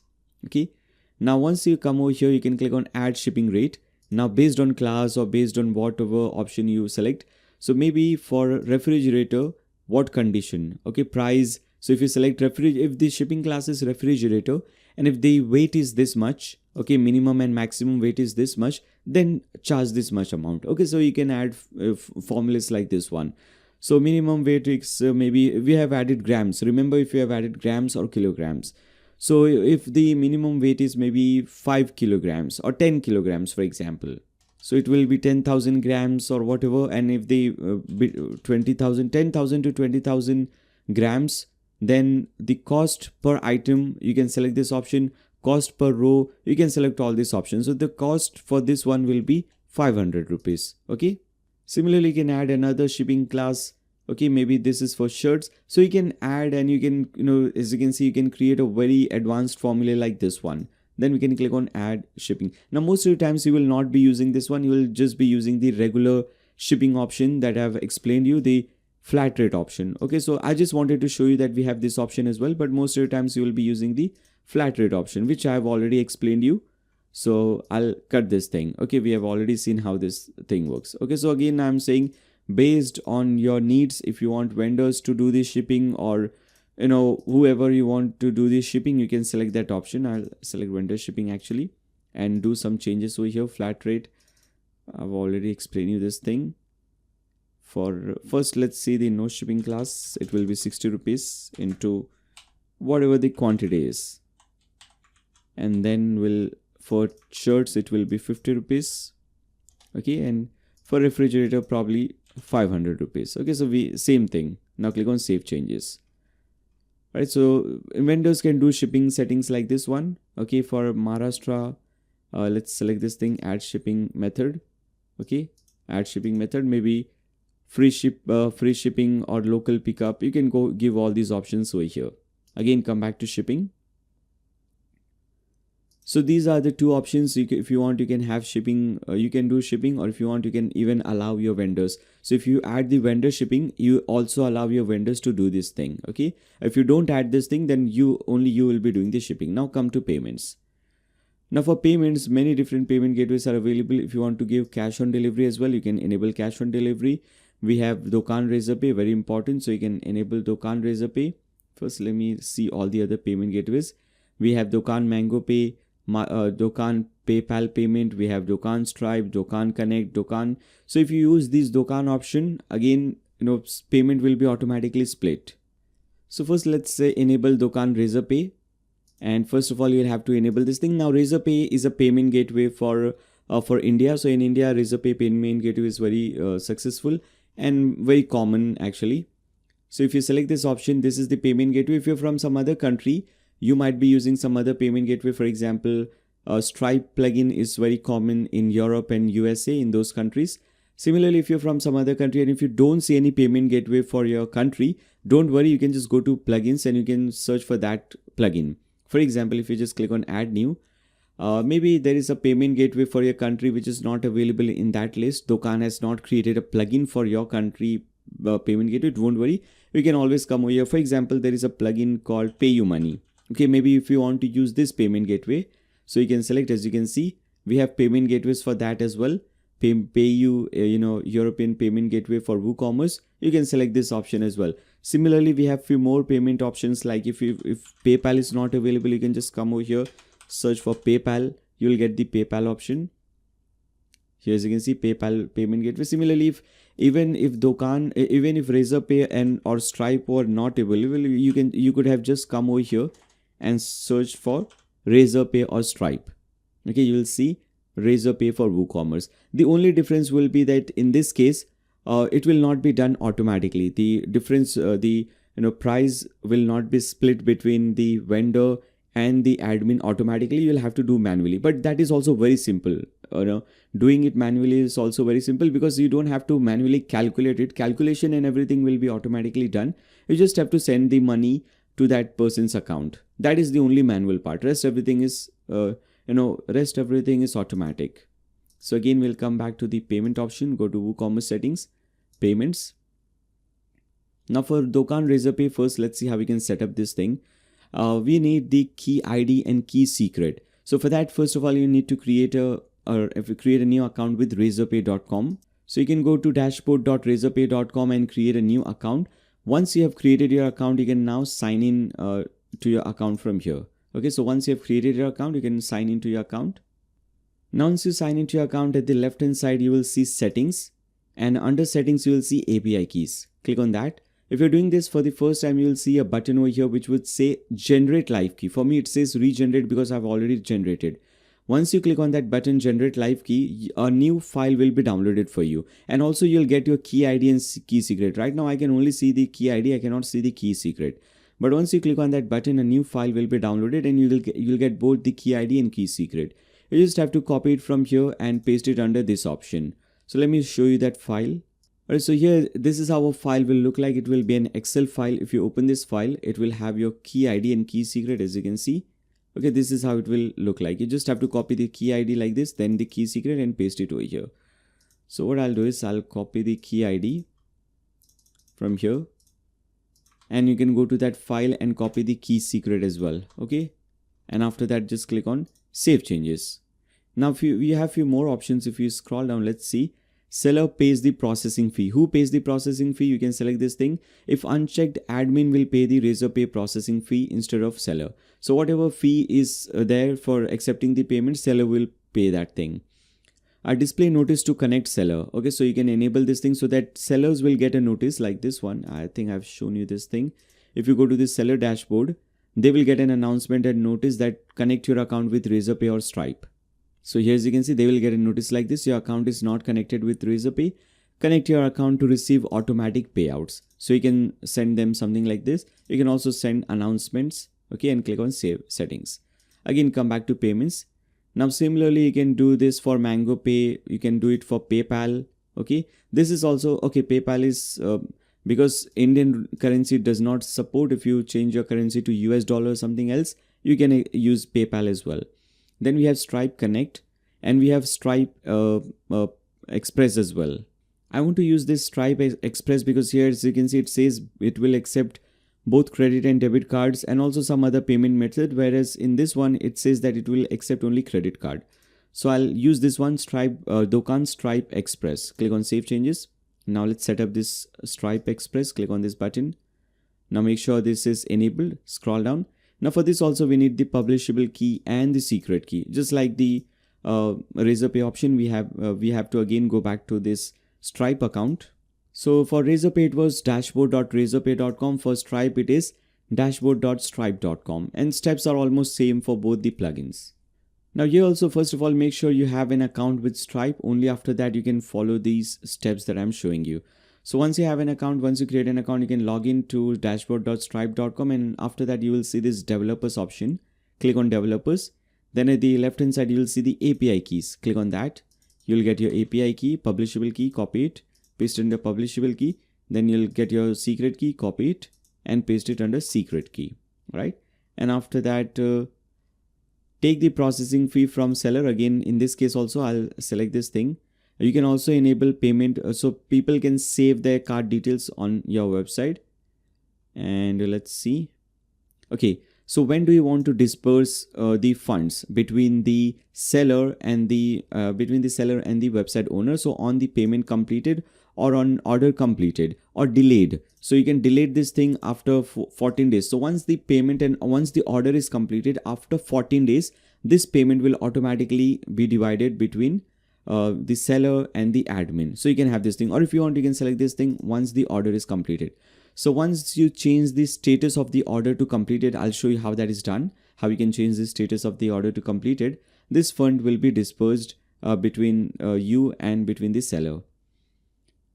And I think, and again, we want to display notice to non-connected sellers, and we also want to display announcement to non-connected sellers, just like this announcement for Razorpay, and they will also get announcement for that. Okay, so these were all related to payments. Again, I'm saying if you want to use some other payments which is not available, for example, Razorpay is for India, Stripe is available in India also, in many other countries, but still maybe for your country none of these payment gateways work. Even Wirecard or Mango Pay does not work for you. Again, I'm saying go to plugins, download a plugin for the payment gateway that works in your country, and you can just use that thing. Now this payment gateway mainly is to accept payments. So when a customer comes to your website, okay, they try to purchase any product. For example, I already have few things in my cart, so I've added this product in my cart. If I go to checkout, this is where it will be useful. So here, as you can see, Razorpay available is Razorpay option is available, so people can select and they can make payment through credit, debit card, UPI, net banking, and so on. So this is the main reason. Fund disbursement is secondary reason. Main reason is to accept payments from your customer, so that they have some option wherein they can make the payment, and this payment will come directly to your bank account, and you can accept payment from your customers, and you can sell products online. So this is the main reason. Distributing the fund between the seller and the admin, that is the secondary reason. Sometimes it happens automatically, sometimes you'll have to do it manually. Both the options are fine. I'll show you both the options. Now let's go to the next option, accounts and privacy. Here, I would recommend you to tick mark this thing, allow customers to log into an existing account during checkout. Also tick mark this thing, allow customers to create an account during checkout. And also tick mark the third one, allow customers to create an account on the My Account page. Now don't tick mark these two things, the bottom two things, okay, these two. Basically, if you tick mark these two, automatically, this website will automatically generate username and password for the customer. We don't want that. We want our customers to have their, they should have the ability to change, to select their own username and password. So make sure to untick that thing. Okay, now click on Save Changes. Now finally click on Advanced. And just make sure that under Cart page, card is selected, under Checkout page, checkout, and under My Account page, My Account is selected. Okay. Also under Terms and Conditions page, if you open your pages, you will see we have the privacy policy, refund and return policy. You can edit this page, privacy policy page, and some comments are already made. If you want to add few more things or delete something, you can add that thing, and after that you can publish this page. Okay. So this page will be published. Similarly, for your refund and return policy page, you can edit it. You can add your own refund and return policies over here, and after that publish this page. Okay. And now once you publish this page, then refresh it, and you can select your terms and conditions or privacy page from here. Okay. And after that, click on Save Changes. And with this, all the e-commerce related settings are also 100% completed. Right, now let's see how we can create different types of products. So there are different types of products like simple product, variable product, digital product. So let's see how that is created, how you can create these kind of products. Now we'll see both ways, how you as an admin can create a product and how your sellers or vendors can create this product. First, we'll see how you as an admin can create a product. So to create a new product, you can simply click on this option at the left hand side, products, or if you want, you can do one thing. You can hover over products and click on add new. So under products, you'll see add new. Okay, you can click on that. Or you can just click on products and click on this add new button. Now what I'll do is I'll go back to this demo website, open some product from here just so that we can copy paste all the content. This will save us some time. Right, so let's open this product, for example, short sleeve t-shirt. So I will open this thing. This is the title of the product. Okay. So we'll copy the title and we'll paste it under product name. So whatever you want your product name or title, you'll just type it over here. Then after that, we have this box over here. Now this box is for long description. This thing that you see over here, this is your short description. And if you scroll down at the bottom, you will see this section, this description section is your long description section. So first I'll copy this simple text, paste it like this. Now you have a lot of options over here. For example, if you want to make anything bolder, you can select this thing and you can click on this B to make it bolder. Or if you want to change the alignment, make it center align, you can select it like this and make it center align like this, as you can see. Or similarly, if you want to create some kind of, a list, you can just add it like this. First, let's make it left align and let's create multiple lines. All right, now let's convert this thing into a list. So you can simply select it like this. You can convert this into a bulleted list or a numbered list.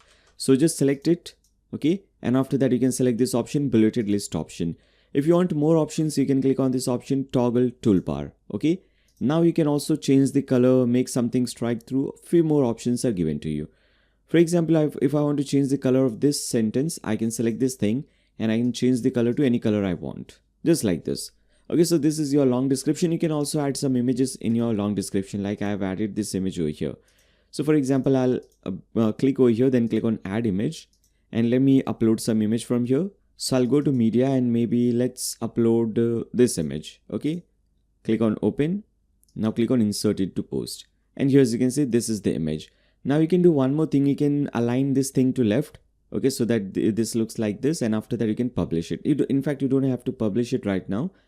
I just published it, but you can just click on changes and you can publish it later on. So right now, if you see, we have added the title. So the title is showing. If you scroll down, we also have this long description that we just created. So these things are now showing. Then after that, if you scroll down, you can see all these options. And by the way, there is a link given in the video description below. If you click on that link, you can download all these images. So whatever images I've used to create this demo website, I've given you all those images for absolutely free so that you can use these images to create your website. If you don't already have your own personal images, you can use these dummy images and later on you can replace it with your own custom image. So if you click on that link, you'll be redirected to my website. blogdot.com, and here if you see, for every single tutorial that I create, I always create a blog post like this one. For example, my last tutorial was how to make a business listing website like Just Dial. So if you open this one, once you click on that link which is given in the video description, you will be actually redirected to a similar blog post. At the top, you will see the video that you're watching right now, and after that you will see few important links. Now at the bottom, if you see, you will see this option, download free images. If you click on this blue download button, or whatever download button is available at that time, if you click on this button, you will download a zip file. And that zip file will look something like this. You just have to right click on that file and click on extract files. Once you do that, you will see a new media folder will be available for you. Open the media folder, and inside this, as you can see, we have all these images. In fact, we have few more things as well. If you see, we have pages, and then if we also have product images. So all these things are given to you. So if you want, you can download these images. Now again, come back. Let's see few more options.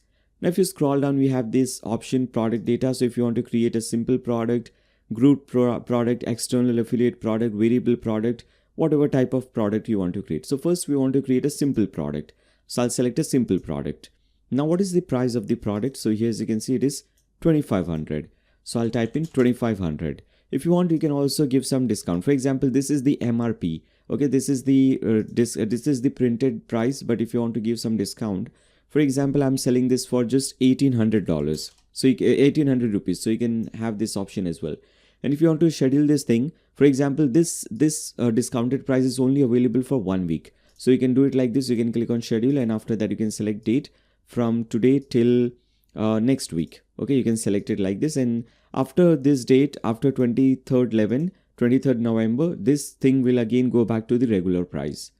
Now what is the tax class that is applied? So this is a t-shirt, so we'll select GST 12%. So maybe 12% is applied on garments or t-shirts or something like that. Or if you're creating some other product and some other tax rate is applied, you can select this thing. If you want to enable wholesale pricing, you can have this option as well. Okay, so if somebody purchases at least 10 quantity of this product, then we can offer this product for just 1500 rupees. Okay, so the sale price is 1800, but if you purchase 10 products, you will get it for just 1500 rupees. Then we have the inventory. In inventory, we have the SKU. First, we have the SKU, which is stock keeping unit. So this is basically helpful for warehousing. So if you have a warehouse or a godown wherein you store different products, and this will help you to manage those products. So if you have any specific code for this product, you can enter that code over here. So maybe this is the code for this product maybe. Okay, so I'll enter this code over here.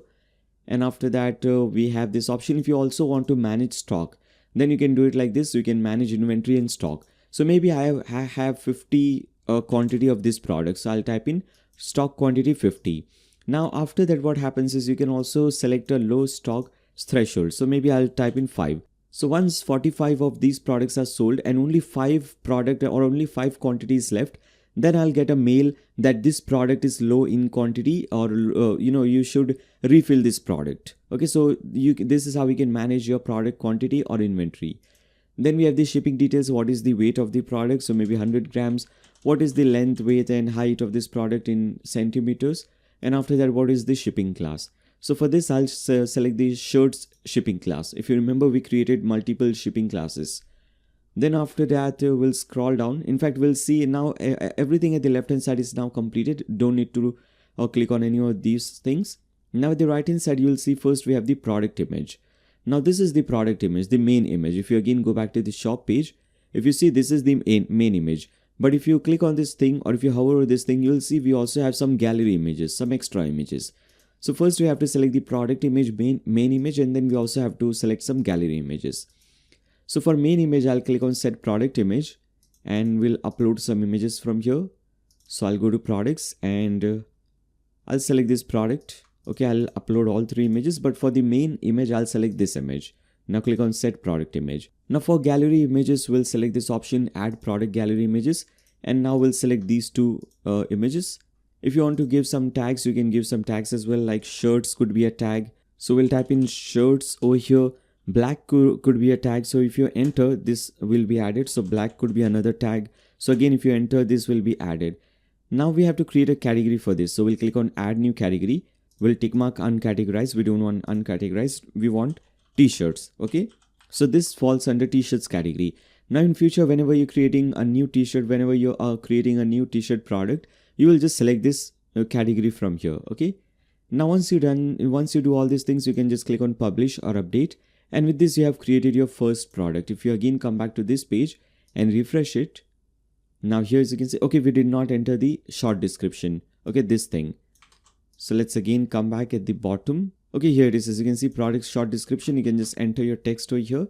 And after that, you can again update. Come back over here, refresh this page. And now as you can see, this is the price. As you can see, this is striked out and this is the price. Okay. Then after that, we have 50 stock left. Okay, because we enabled the inventory management. Short description, we have some other images, SKU, category, everything is given over here. Okay, we have description, additional images, what is the product, all this option. We have the shipping option. Okay, shipping state, what is the shipping state, Maharashtra. If you want to inquire about this product, we also have the product inquiry tab over here. Okay, so this is how you create your product, and this is how you create from the admin panel. Now let's see how we can create a product from the front end, how your sellers can create a product. This is the dashboard that your sellers will see. So how they can create a product. Now, in fact, let me do one thing. Let me actually open this website in a new private window so that we can see all things, everything from very beginning. Like we can see whether a seller is able to register on your website or not. And after that, whether they are able to create a product or not, and what happens, how they create a product, how that product is approved, how order management is done, everything. So I'll open this in a new private window. Okay. So we'll select this option, new incognito or a private window. And over here, we'll select this option, login or register. Okay. If you see this thing, now I want to register, but I don't want to register as a customer. I want to register as a vendor. So I'll select I am a vendor. And now we'll enter all these details. So under username, I'll select maybe John Doe. Okay. Maybe this is my username. After that, you can enter your email address. Then you can set some password for this account and enter your first name and last name. So I'll just enter John Doe here, shop name. Now what is going to be a shop name? So for me, maybe I'll just type in, let's see, Fahem. Maybe this is my shop name. Okay. This will also show you your shop URL. And this will check whether this URL is available or not. So it will be website name /store/Fahem. Now what is your company name? Okay. So I'll type in Fahem Media.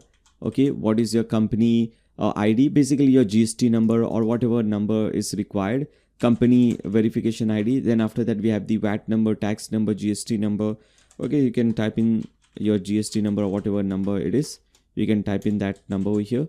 Now name of the bank. Okay, so I'll type in some name over here and bank IBAN, which is your bank account number. So I'll enter some number, and after that you have your phone number. Okay. So your vendors or your seller will add these details, and after that they can click on register. Now once they click on register, they will see this setup. Okay, this is the setup wizard. Now if you again come back to this page, if you again come back to your dashboard, let me show you this thing. If you see, we have settings under Dokan. So if you hover over Dokan and click on settings, we have a lot of settings over here. So we'll see both the things simultaneously. We'll see how this thing works, how sellers and vendors can create an account, and with that we'll also see this thing, how this thing works, Dokan setting and everything. For example, if you see over here, first let's see the general setting under Dokan. Okay, so if you see vendor admin area access, we want to disallow vendors and customers from accessing the WP admin dashboard, which is this backend. Okay, so make sure this is tick mark so that your dashboard, your vendors and sellers cannot access this backend dashboard. Now store URL, we have already seen vendor setup wizard logo. So if you see over here, in the setup wizard, we don't have a logo, it just says your website name. So instead of website name, if you want to add some logo, you can click on choose file and you can upload your logo. So let me actually upload some logo from here. Let me upload this logo, for example. Click on select. Okay, this logo is now added. Now once this setup wizard is completed, this is the message that your vendors and sellers will get. Thank you for choosing the marketplace. If you want to make any changes in this, you can do that. Now, if you want to disable the welcome wizard, this is the welcome wizard. If you want to disable this thing, you can do that thing as well. You can just tick mark it and this will be disabled. Not recommended, but if you want, you can do that. Then after that, these things are not very useful, so you can just leave it as it is. And then also tick mark this thing, store terms and conditions.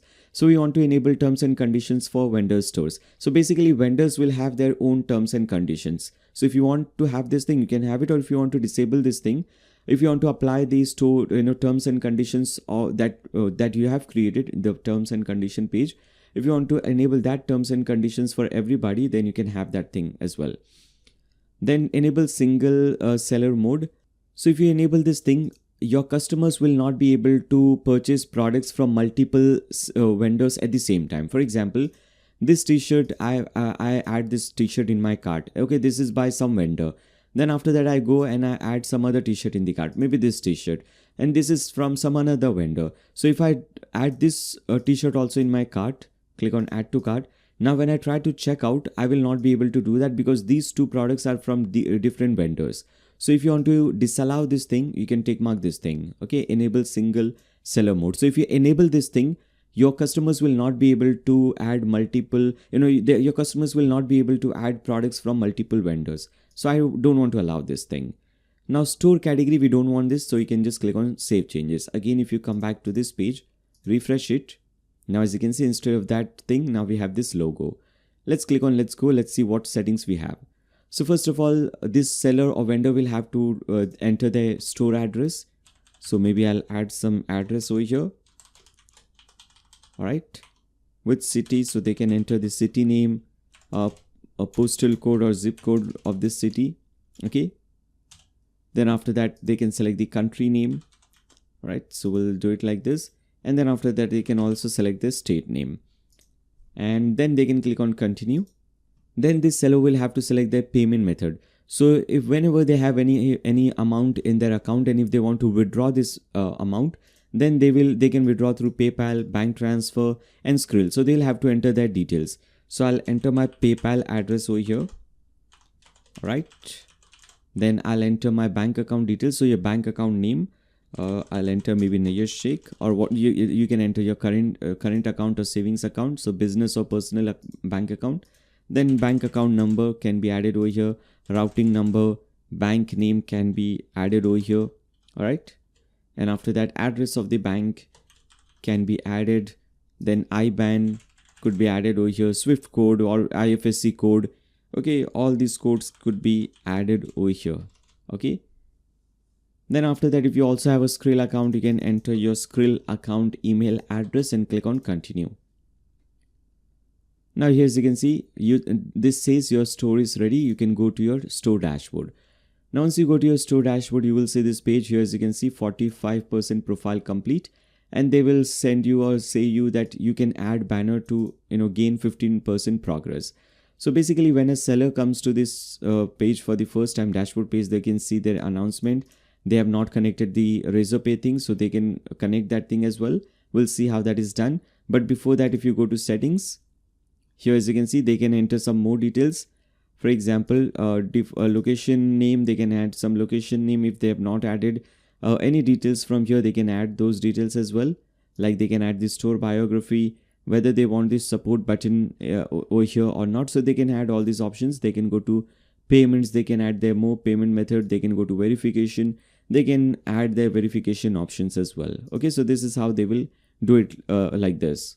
Now let's again go back to the settings page. Let's see first all the settings, and then after that we'll see how your vendors can create a product, simple variable different types of products. So let's see all the settings first. So if you've seen the general settings, now let's see the selling option.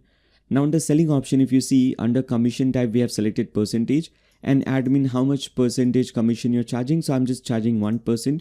If you want to charge 10%, you can just type in 10%. Shipping fee receipt. Okay, so if you select shipping fee receipt, who will be paying the shipping fee and tax fee? We have already seen this thing in the setup wizard. This is, in more detail. Later on, if you want to change this thing, you can always come over here and change it. Now vendor capabilities. New vendor can upload product. We have enabled this thing. Okay. Disable product pop-up. Now what is this product pop-up? Let's see all the settings now. So again, if you come back to this vendor's account, if they go to products, if they click on add new product, as you can see, they are able to add a product. Okay, so that is the reason why we have enabled this thing. So yes, new vendor is able to add a product. So this is tick mark. Second option is disable product pop-up. Now this thing is the product pop-up. If you want to disable this thing, you can just tick mark this thing. So this will be disabled. Now instead of the pop-up, they will see a regular screen. So if you click on save changes, come back over here, refresh this page, click on add new. Now as you can see, we don't see any pop-up. We see this thing in a new page. Okay, so you can disable that pop-up if you want. Then we have, let's see what we have next. Order status change. Can your vendors and sellers change the product status? I would recommend you to select no, because you as an admin should be able to change the product status. Now, what is the new product status? New product status should always be pending review. It should not be published. Now, basically what it means by published. So basically what happens is, if your sellers come, they add all the products, they click on create product. And if you have selected publish, this product will be created and published on your website. We don't want that. What we want is, we want pending review, so that when they create a product, you will get notice that somebody has created a product. You can go through the product. If you see that everything is correct, all the details they have entered correctly, for example, GST details, weight, dimension, everything is correct, then you as an admin and owner of the website can publish the product. So this should be pending review. Now, duplicate product, I would recommend you to just untick this thing. Now, some of the things I'll not be describing and explaining in detail. Those are not really useful. The basic and useful things I'll be explaining you. Edit product status. So again, you can tick mark this thing. Set product status at pending review when a vendor edits or updates the product. So whenever, for example, this vendor has created the product, we have published this product, we have approved the product. Now, in future, when this vendor comes and they make some changes on this product, so what happens? So whether if you want that they can do changes on the product and it will be published, so you can untick this thing, or if you tick mark this thing, then whenever they make any changes or whenever they edit the product, again it will be unpublished. And again you have to see what changes they have made, and then after that you can republish it. So if you want this process, you can tick mark this thing. If you untick it, it will be published. Whatever changes they made, it will be published. Product mail notification should be on. Products in category selection should be on. A product should only be covered in a single category, not multiple categories. So make sure it is single. Vendors can create tags. We can make it yes. Discount editing. Product discount, order discount. Vendor can add product and order discount. So maybe we can give them product discount. So if a vendor want, they can give some product discount, but not on order discount. And if you want to hide customer info from vendors, from sellers. Now again, this depends on who is doing the shipping and delivering of the product. If admin owner of the website is doing the delivery and shipping of the product, then you should turn this on.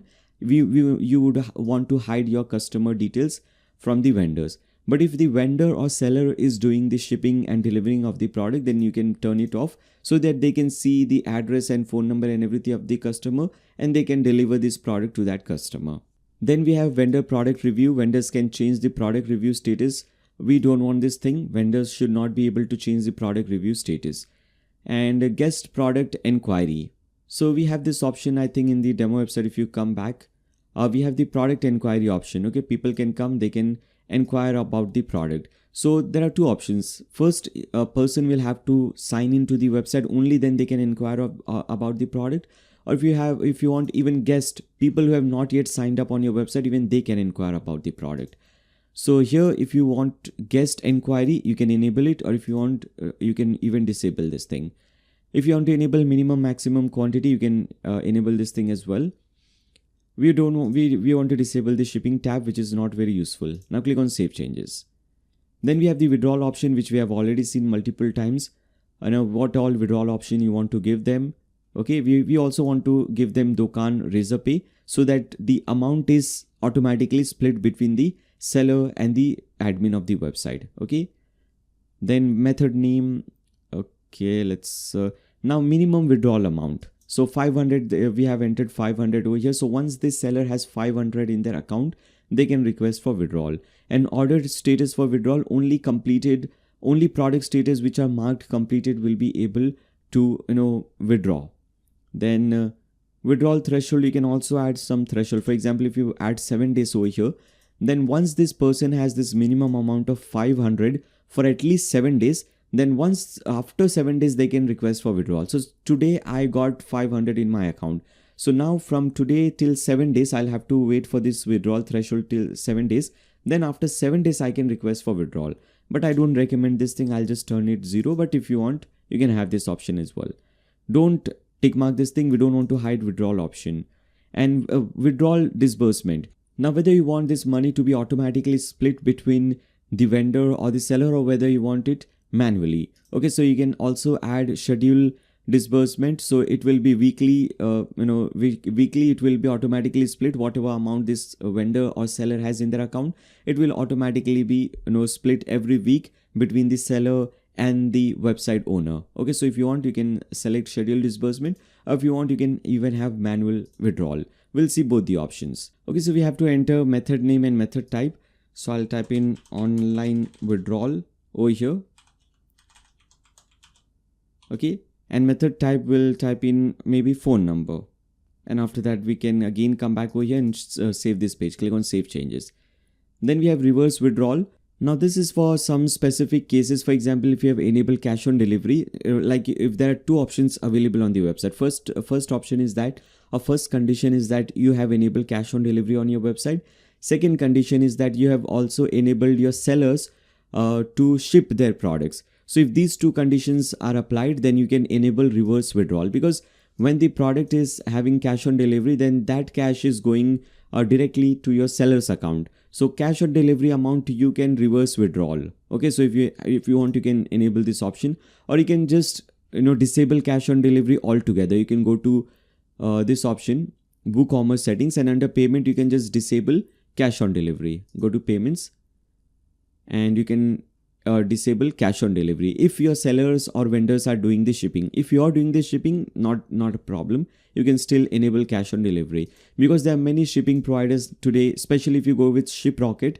They have so many different shipping providers with them. They also support cash on delivery. In fact, many shipping provider today support cash on delivery. So if you want, you can just leave this thing. Okay, now we have the pages option. So under this, just make sure under dashboard is selected, under my orders, and under terms and conditions, you can create a terms and conditions page, and you can select it over here and click on save changes. Now under appearance, not really useful, but I want to do one thing over here. I want to hide seller details. Okay, so let's see. I don't want to show the contact form, and I want to hide these details. I don't want to show seller or vendor's email address, phone number, and store address. Okay, so basically we want to hide all these things. People or your customers will not be able to see the seller details. Privacy policy page, you can select your privacy policy page over here. Okay, and after that you can add some privacy policy statements over here, and after that click on save changes. Color, we have already seen, we have changed the color palette. Then live search, auto load replace current content, or the first option. I would recommend you to select the first option, search with suggestion box. Then after that, store support.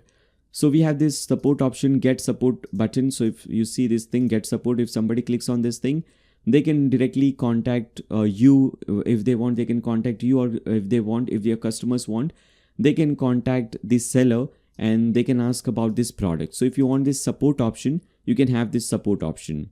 And you can also enable this thing, support ticket notification. So whenever there is a new support request from the customers or from your visitors, seller and you, both of you will get an email notification that there is some support request. Then seller verification, leave it. Okay, if you want to enable this thing, like your seller will have to log in with their Facebook account, Twitter account, then you can click on this link, get help. They will explain you, they will, let me show you this link actually. So once you open this thing, in this documentation, you can see how you can create a Facebook API and Twitter API, and you can connect this thing. Then verification SMS. So if you want to enable mobile verification, then you can use this option. First of all, sender name will be your name. So I'll replace it with Blogdude. Then your verification code, this is the message that they will get, and instead of this, they will get some code. They will have to enter the code. Now for this, you will have to use some email platform or some SMS platform. Now they have given you two options. I recommend this Twilio option. Okay, let me very quickly show you how you can connect Twilio. So first of all, you can expand this thing. You can see for Twilio, you need the number, you need the account SSID, token, and SMS code type. So we want numeric code. Then after that, you can type in the number that they will get message from. Like we have this message from this number, this is your OTP, or this is your code, please enter the code. So this is the number that from where this message will be sent. Then these two options, SID and token, you will get on this website, Twilio website. So let's open this website in a new tab. twilio.com, and you'll have to sign up for this website, which is pretty easy. You just have to enter your website details and all, and you can sign up with this website. I already have an account, so I can click on login, and let me show you how you can create a new app for your website. So I'll enter my email address, password, click on login. Now once you log into your account, you will have to create a new app. Okay, so let's see. If you see right now, I'm using this app. I've created two different apps. Okay, or basically you have to create a new account. So what I'll do is I'll create a new account, click on view all accounts and create a new account. Okay, but you don't have to do that for the first time. One account will automatically be created for you, but still I'm saying if it is not created for you, you can do it like this. I'll name it Dokan 2. Okay, and click on verify. Now once you enter the account name, after that you'll have to choose some phone number. So I'll enter this same phone number, paste it over here, click on verify. Okay, so you will have to enter the verification code. Only then you can verify that this is your number. So what I want to do is, in fact, I'll change the phone number. Now again, click on verify, and this time they will, once you have entered your right phone number, then you will get this verification code on your phone number. Now once you verify your phone number, after that you will be redirected to this page, and here they will ask you a few things. Now first of all, they will ask you which Twilio product do you want to use. So SMS or whatever you want to use. So we want to use SMS. Then what do you want to plan with Twilio? So alert and notification, or there are so many different options are available. Identify and verification is the thing that we'll be using it for, and we'll be using it for code. We have to select this thing with no code at all. Okay, and just you can type in anything, basically select anything and click on get started with Twilio, and in the next step they will give you all the details that you need. So here in this step, here as you can see, this is your account SSID. You can copy, paste it over here. Then after that they will also show you your token. Copy it and paste it over here. You can also do one thing. You can get a Twilio phone number. Instead of using your phone number, you can get this phone number with USA or Canadian phone number. You can click on this thing. Now once you get that phone number, you can copy that phone number and paste in that thing over here under this number. Okay, so you can do that thing as well. Now this was SMS or phone verification. Then we have email verification. If you want to enable email verification, you can enable that thing as well. Now if you remember, just now we just signed up as a seller over here. Now whatever email I used, you saw that once I clicked on register, I automatically got this setup wizard. I was not asked to verify the email address because this was off. Okay, email verification was off. If you turn on this email verification, then again, just like this thing, a code will be sent to this person's email address. They will have to click on, they will have to copy paste the code, or they will get a link. They will have to click on that link. Basically, they will have to verify that this is their email address, and only then they will be able to proceed further. So I would recommend you to enable email verification. But if you are enabling email verification, then I would also recommend you to watch this video. So if you go to my YouTube channel and if you search for Nayyar Shaikh SMTP, make sure to watch this tutorial, how to fix WordPress not sending email Gmail SMTP setup. Okay, so make sure you fix this thing, or you can watch this video, how to create a free business email account. So basically I would recommend you to watch this video, how to fix WordPress not sending email address. Okay, so make sure you to basically do the SMTP setting on your website so that you don't have any problem with email verification. Then social API, I am not doing it, but again I'm saying you can click on get help, go follow the documentation and do it. Now shipping status, whether you want to allow shipping tracking, yes, obviously we want to do that, very important option. Now what all shipping providers are available or you're using, you can enable all those shipping providers. Now what all different shipping status are available: delivered, cancelled, processing, ready for pickup, picked up, on the way. If you want to add a new, or if you want to delete any, you can do that thing as well and click on save changes. Then we have live chat. So this option that I've explained you, okay, people can come, they can click on chat now. So you can enable WhatsApp or Facebook for this. So whatever you want. So you can, if you want Facebook Messenger, you can select Messenger. If you want WhatsApp, you can select WhatsApp. Okay. And whatever option you want, for example, if I want Messenger, I can select Messenger or WhatsApp, whatever you want. Now, whether you want to display this on the vendor page and on the product page, where do you want to display? So we want to display above product tab. So here's you can see about product tab, chat now button. Okay, now click on save changes. Now this thing, how this thing will work, your sellers, they will now go to settings and they will see a new option over here. If you scroll down, now here as you can see, your seller now have this face ID. They can enable live chat and they will have to add their Facebook page ID. Now let me explain you what is the ID of your Facebook page or your Facebook profile. So for example, if you say this is my Facebook profile or Facebook page, okay. So if you see, this is the link, okay, facebook.com/blogdude.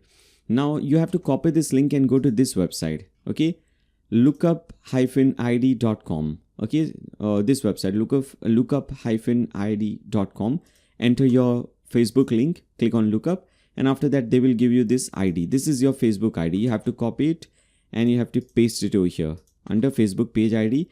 And after that you can click on, and whether you want to enable minimum maximum quantities, you can enable this thing and click on save settings. Now if you want to verify whether this ID is correct or not, then you can do one thing. After facebook.com, delete this thing, paste in this ID and refresh this page. And now as you can see, you are automatically redirected to blogdude. So this is correct. Right, so this was the Facebook ID thing. Then after that we have RMA. This is basically for return, manage return and warranty, for managing your return and warranty.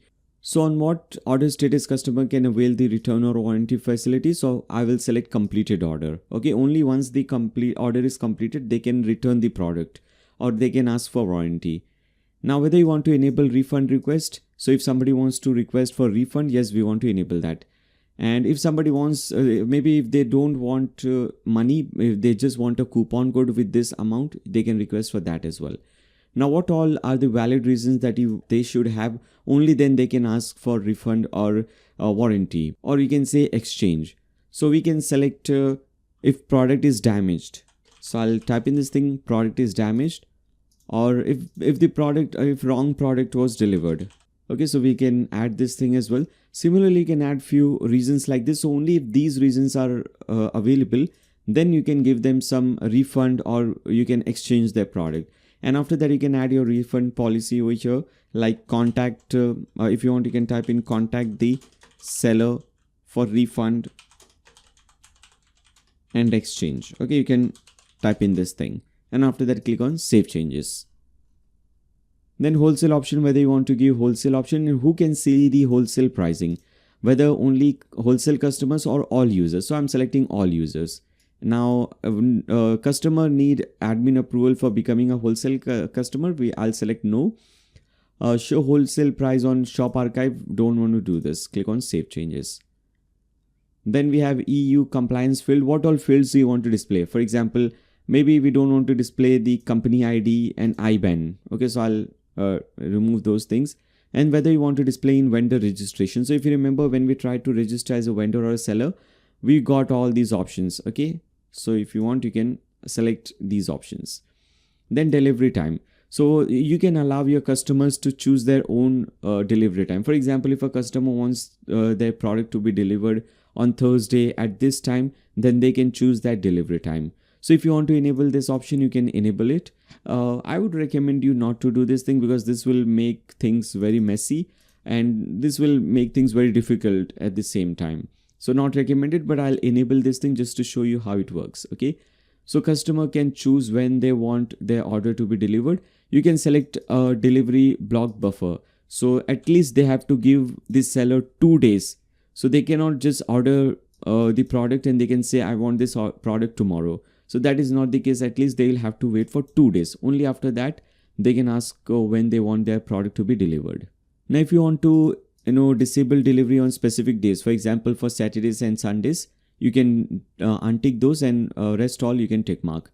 Then after that, you can also select opening and closing time. Like the earliest we can deliver is maybe 11 a.m. So this will be your opening time, and closing time maybe latest 9 p.m. Okay, then you can create time slots in minutes. So for 60 minutes, so every hour slots you can give them, or if you want, you can do one thing.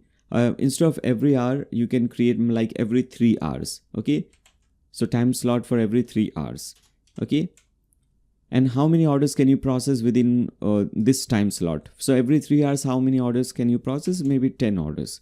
Okay, click on Save Changes. We'll see this thing live on our website later on. Now, whether you want to enable product advertising, if somebody wants to advertise and if somebody wants to promote their products on your website, they can do this thing.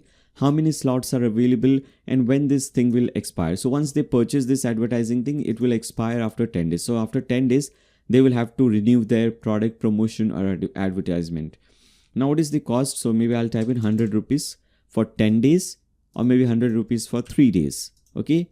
And also we want to do this thing, mark advertised products as featured. So once the product is advertised, once they purchase this thing, their products will be marked as featured so that we can display those products on our home page. All right, so we can enable this thing. Geolocation are not really important, but if you want, you can enable it as well. Product report abuse, so people can come and they can report product. For example, here as you can see, report abuse, they can click on this thing. And after that, they can select the reason and they can report this product. Then vendor analytics. So to enable vendor analytics, you'll have to log in with Google Analytics account. So you can click on this link, log in with Google Analytics, and you have to create a new account on Google Analytics. Right, so you can just go ahead and click on this link and you can link your website with Google Analytics. Okay, then we have vendor subscription. Now, not recommended. So if you want to enable vendor subscription, basically if you want to create different plans for vendors, not recommended because submitting products on your website should always be free. So this is not recommended. Okay, so I'll not do the settings. All right, so with this, we have seen all the Dokan settings as well. Now, again, let's go back to the dashboard for this vendor and let's see how this vendor can now create a product, simple product, variable product, digital product, and how you as an admin can approve those products. So for that, again, come back to this vendor's dashboard and here we'll click on this products option and click on add new product. Now again, I'll do one thing. I'll open that page, demo website over here. And this time let's open this product. Okay. So this is the title. Everything is same, just that instead of the back end, we are doing this in the front end. So this is the product name. What is the pricing? So here, as you can see, we'll make it maybe 45 rupees. Okay. Or 450 rupees maybe. Okay. 450 rupees. Discounted price is 400 rupees. Short description of the product. So this is the short description. We'll copy it, paste it over here. Now what category? So we have created one t-shirt category. Now whenever you're doing anything, I would highly recommend you to create more categories so that people can choose their categories. We have created only one t-shirt. We want few more categories. Also, if you want, we have some more options that we need to create. First of all, to create multiple categories, you can come over here. Under products, if you hover over products and click on categories, you'll see all the different categories. First of all, we want to make sure that we change the uncategorized. Okay, so edit this thing. Instead of uncategorized, name it anything. Like let's name it shoes. So this could be our shoes categories.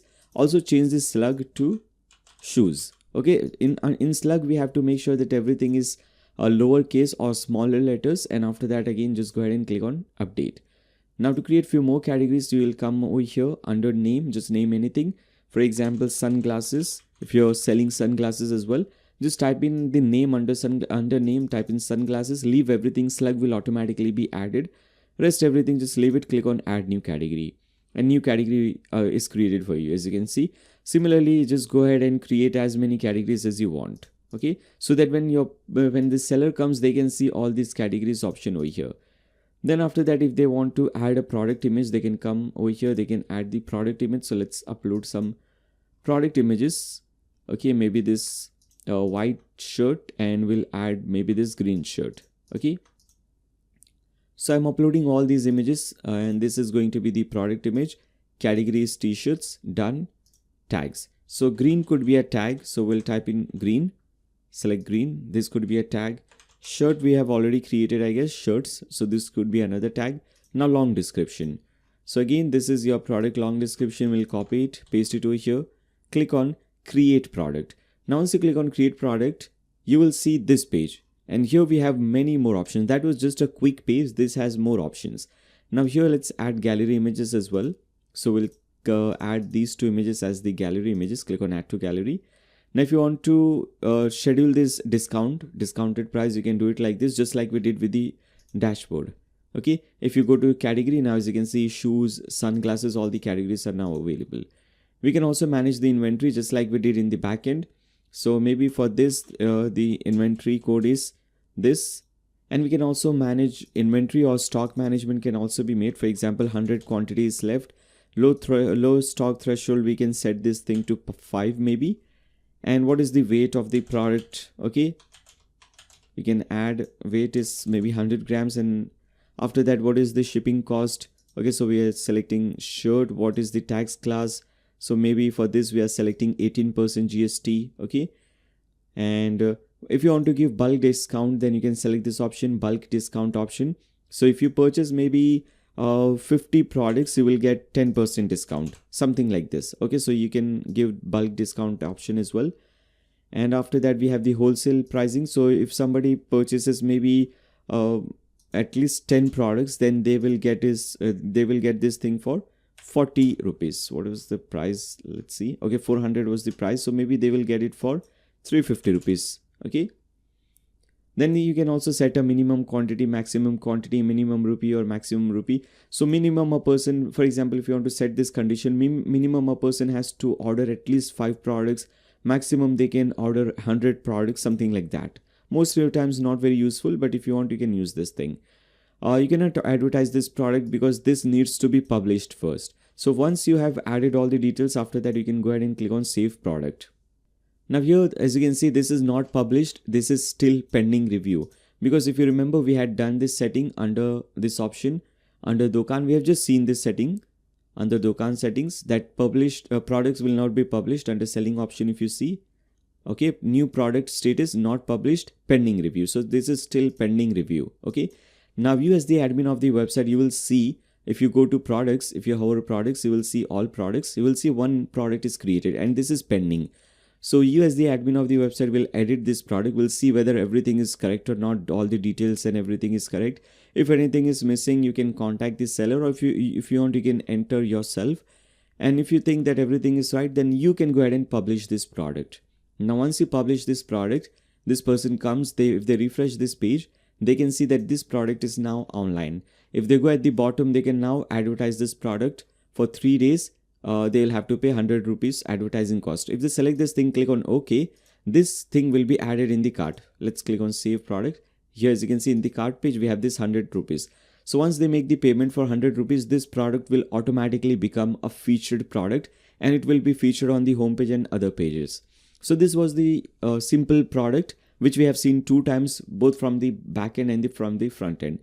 Now, if you want to create a variable product, first let's see what a variable product is. So a variable product is a product which has different variations. For example, this is a shirt or a t-shirt, and this shirt is available in different colors and different sizes. So these are variations. So this is available in green color, large size. So here as you can see, gray color, medium size, gray color, large size, green color, medium size, and green color, large size. Price also differs, okay, for different types of variations. So before a person creates a variation, before a seller or a vendor creates a variation, we need to create some variables for that. So you will see this attributes option under products. Go to that and we can create an attribute of size, okay, and enable archive and click on add attribute. We can also create an attribute for color. Again, enable archives and add attribute. Now for size, what all size are available? So extra small, small, medium, extra large, large, XXL, all those sizes you can add it from here. I'll just add 3 just for demo purposes, small, medium and large. If you want, you can add many more options. I'll just add these 3 options. Again, come back to attributes. Let's add few colors as well. So under colors, click on configure terms. And over here, let's add a black color, for example, green color, okay, gray color, yellow, all the colors that you can think of, just add all those colors. Okay.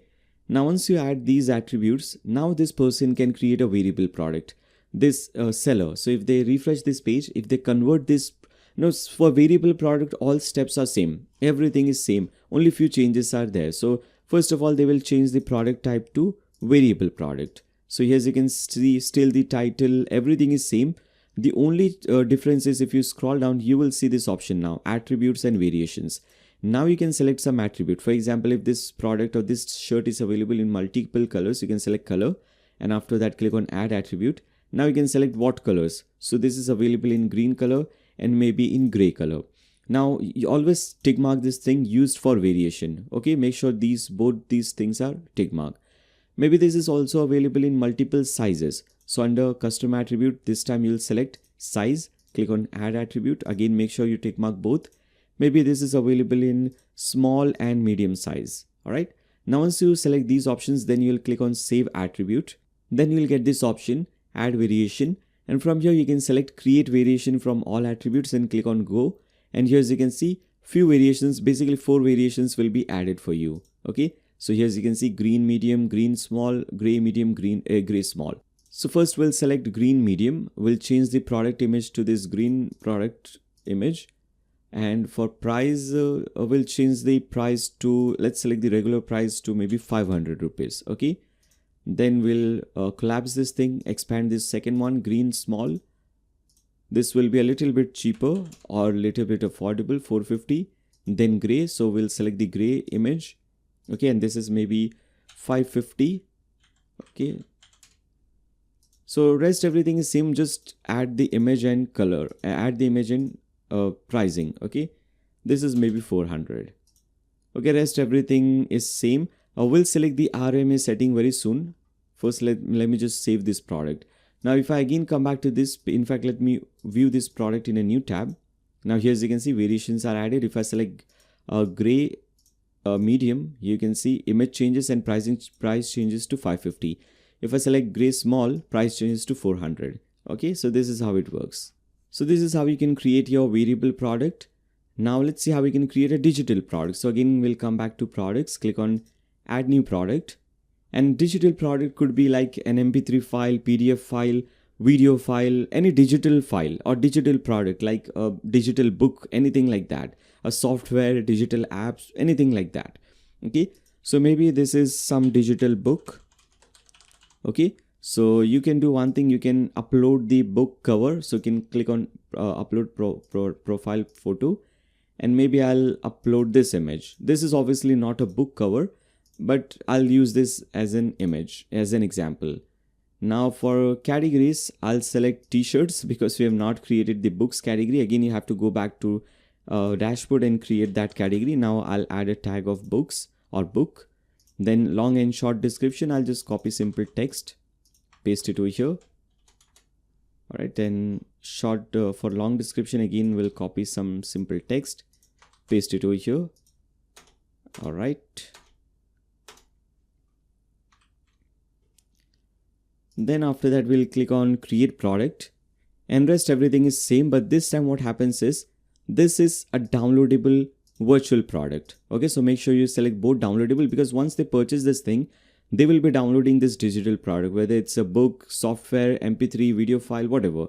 Now, what price do you want to charge for this? So maybe we want to charge maybe, let's see, just 50 rupees for this one. So we'll select 50 rupees. Okay.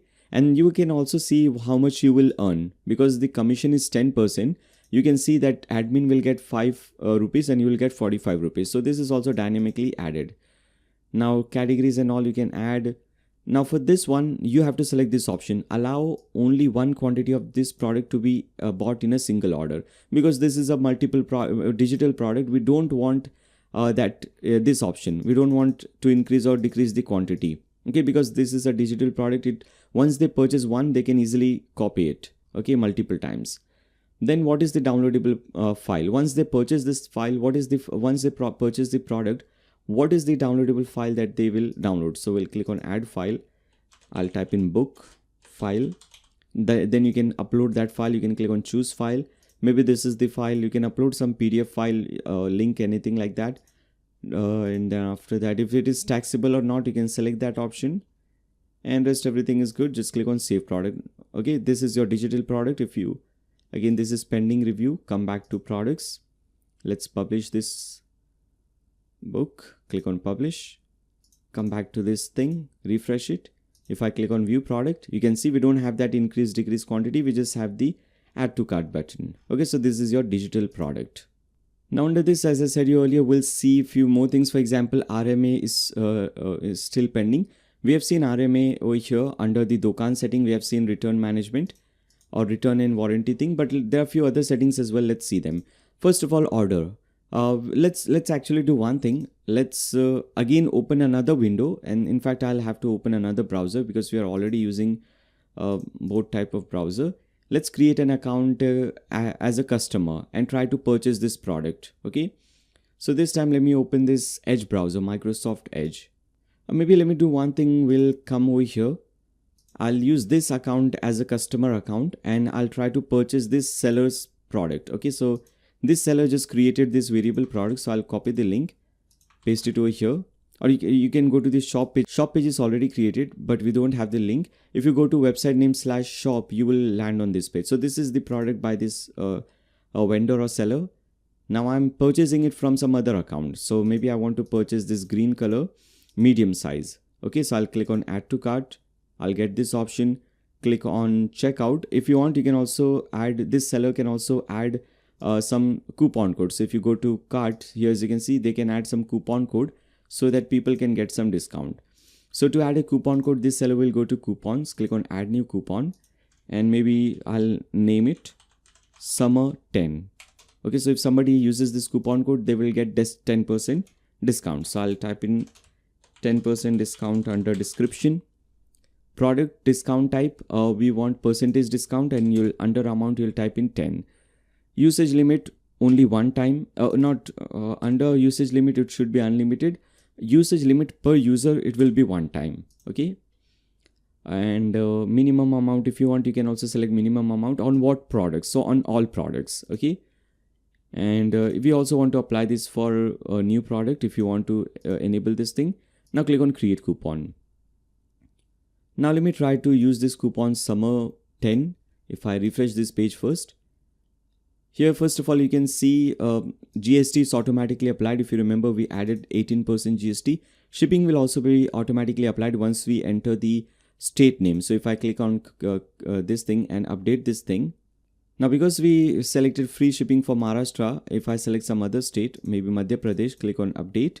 Here as you can see 50 rupees. Okay, so this is the shipping for t-shirt. If you remember, if I increase the quantity, update cart, it will become 100 rupees because we added that formula. Now if I come to this coupon code and type in summer 10, click on apply coupon. Here as you can see, we are getting this discount coupon summer 100 rupees, which is 10% discount we are getting over here. So everything is working. Shipping is working, GST is working, coupon code is working.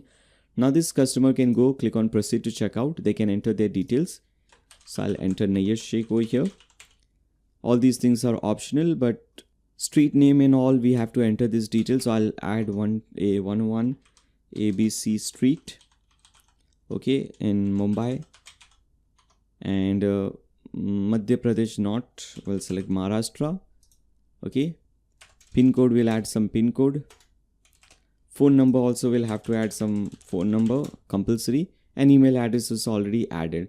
Now again, as I added Maharashtra, because we have free shipping for Maharashtra, shipping rate is now gone.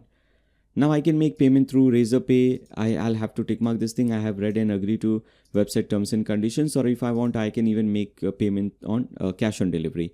Now I'll just select cash on delivery because I don't want to make payment to myself. Okay, so I'll select cash on delivery and click on place order. Okay, see here it says no shipping method has been selected. So actually let me come back over here. Let's fix this shipping. Okay, we added for rest of India, not for Maharashtra. Okay, so let's add shipping method for Maharashtra as well. Click on add shipping method, flat rate, add shipping method, edit this thing, and cost will be 0. And over here just add the formula. So for default, for no shipping cost, it will be 60 rupees. We have already seen this formula and everything. All right, we had added for rest of India, not for Maharashtra. That is the reason why it is not working. For shirts, it will be 50 rupees into quantity. For refrigerators, it will be 500 rupees into quantity. Click on save settings, save changes. Again, if I again come back over here, click on place. I think I'll have to refresh this page, but still let me try it. Click on place order. Now as you can see, the order is successfully placed. Thank you, your order has been received. Now the customer will get the order number. They will get the details, all the details, what was the shipping cost, as you can see, GST, everything they will see over here. Now let's come back to the seller's account, what they will see.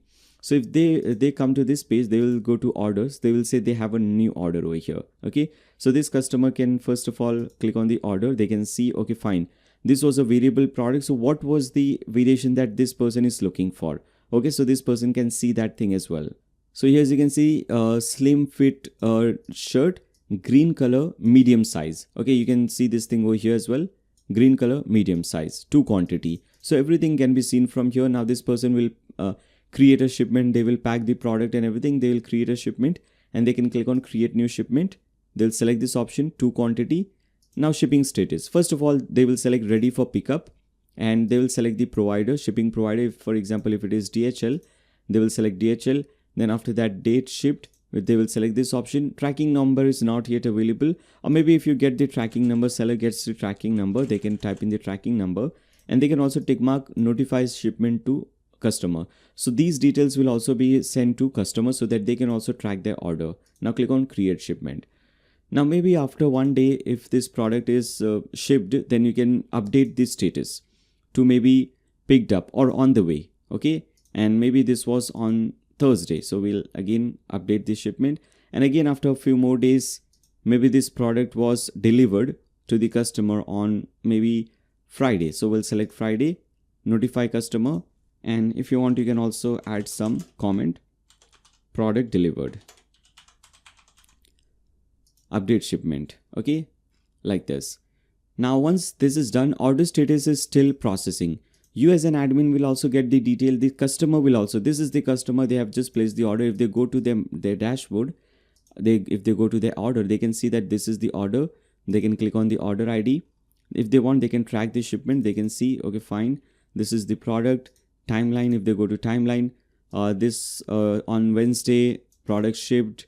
On Thursday, they can see all the details, and this ready for pickup, then on the way. So they can see all the details if the product was delivered. Okay, now this is for customers. Now you have to come, you as an admin of the website, you have to come and you have to change the product's order status. Okay, if you go to WooCommerce orders, you will see this order. Okay, this is processing. You see that this product is shipped. You can also see all these details, by the way. If you open this thing, if you scroll down, you can see all the details, shipment. You can see timeline. You see, okay, fine, this order was delivered. Then you can go ahead and change the product status or order status to completed. Okay, now click on update status. Now the status of this order will be changed to completed.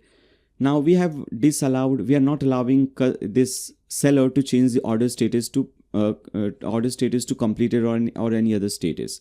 But if you want to allow that, you can do that thing as well. We have seen that again under Dokan settings. I think it was under selling option, I guess. Let's see. Here as you can see, order status change. If you tick mark this thing, click on save changes, go back to this dashboard, seller's dashboard, refresh this page. Now as you can see, order status completed. Now the seller can also change the order status, but not recommended. But here as you can see, I've just shown you how you can do this thing. Now if this customer, for example, has any doubts, or if they want to ask anything about this product, if they want to request for warranty, or if they want to, replace the product or anything like that, they can do it. So first of all, they can go to action, they can go to the product. Okay, if they want any support, if they want to chat with the person, they can click on chat now, they can chat with the person. If they want any support, they can click on get support. Okay, and they can select the order ID, which is this order ID, and they can ask, maybe it was a product they don't understand how it works, so they can ask how it works. Again, they can send their message, click on submit. Now this seller will see this support ticket over here. If they click on, let's see, here it is, support. They can see how it works. Now they can open this thing, they can add their reply. And if they want to close this ticket, they can change the status to close ticket. So this is the support thing. Then after that, if this person wants to, let's come back to this customer's account. Now if they want to replace or return this product, they can go to order, request warranty. Okay, they'll select this product. Okay, it says product has no warranty because we did not select the warranty for the product. So if you go to warranty, because we had not seen the RMA settings till now, so first we'll see the RMA settings, return request. Okay, so if you go to settings and if you select this option RMA, first you have to enable this thing, warranty, no warranty by default. So we want to include warranty. Okay, so warranty is included. Maybe on my products 3 months warranty is included. So length value 3, length, duration, months. Okay, and on what basis I'll be giving warranty or I'll be exchanging the product. So first of all, I don't want to say warranty, I want to say refund or exchange, because this is more related to refund and exchange. Now if the product is damaged or wrong product is delivered, then they can request for this thing. Now click on save changes. Now if you go back to your products and if you edit any product, for example, if you edit this product, scroll down, and here you'll if you override this thing, by default these options will be available, but for specific products, maybe for this product it is not 3 months, only 1 month. So I'll type in 1 month over here, so I can override my warranty things. Now click on save products. I think we'll still not see it because the product was purchased before there was any warranty on the product. Okay, so let me actually repurchase this product once we have added the warranty. This time I'll purchase the gray small, add to cart, checkout, and all the details are already entered except the terms and conditions, place order. All these steps will be same. This order status, they can click on this thing, they can create a shipment and all, and once it is done they can change the complete order status to completed. This seller can also download the invoice, and they can also download this packaging slips. So they can simply take a printout of this thing and they can stick it on the package, so they don't have to do anything manually. Everything is done automatically for both for invoice and also for packing slip. All right. Now once this order status is changed to completed, again if you come back to this customer's account, go to orders. Now here as you can see, for this they get this option request warranty. They can now click on request warranty. Maybe I want this one, I want to replace, or I want a refund, or I want refund as a store credit. So maybe I want to replace this product and I say that this product is damaged. I can explain my problem and click on submit request. Now this seller will see this request over here under return request. Okay, this is the request. If they click on view, so if they will see all these things. Maybe they have attached some images of this product and all, and if they find that this is fine, we will replace or refund this product, then they can select reviewing, they can select processing, or if they have already once they have completed the refund or exchange request, they can mark it completed, or if they have rejected the request, they can mark rejected and update the order. Okay, status will be changed. If this person comes, they refresh this page, they can see they have their request were rejected. Okay, so this is how this refund thing works. Now we have few more things. We have seen coupons, orders, reports. So under reports, they can see how much, basically they can see the reports, sale by date, top selling products, top earning products. They can see all this thing. Now delivery time. Whenever a customer is selecting any specific delivery time, they can see that over here. So if this customer goes to, first of all, we'll have to enable that thing, delivery time. Okay, allow vendors setting. Okay, so from here we have enabled, so vendor will have to enable this setting if they want delivery time setting. So they'll go to shipping. In fact, they'll go to delivery time and home delivery. They'll tick mark this thing and they can do some changes over here. Click on update setting. Now on their product, customer can request for their own delivery time. For example, again let me come back to this page. Let me again purchase this product as a customer. Add to cart, checkout. Now once this customer goes to checkout, here as you can see, they can select their own delivery time. Maybe here as you can see, if Saturdays and Sundays are off because we have cancelled that, and at least 2 days. So today it is, I guess, 16, but we are not getting 16. Okay, we are not getting 17, 18. 2 days buffer. Saturday is closed, Sunday is closed. So the latest date they can request for is 21st. Okay, and they can also select the time slot. 3 hours time slot, if you remember, 180 minutes. If you remember that thing, we have done that setting. So maybe they will select this time slot and then they can place an order. So once they place an order, this customer or this vendor will go to delivery time. They will see, okay, fine, on 21st, this customer wants their product to be delivered at this time. Okay, so if you want to enable this thing, you can enable it as well. Now reviews. If this customer places any reviews, let's go back to the product. This customer comes, they leave a review. Good product. Submit. Come over here, reviews. They can now see the review.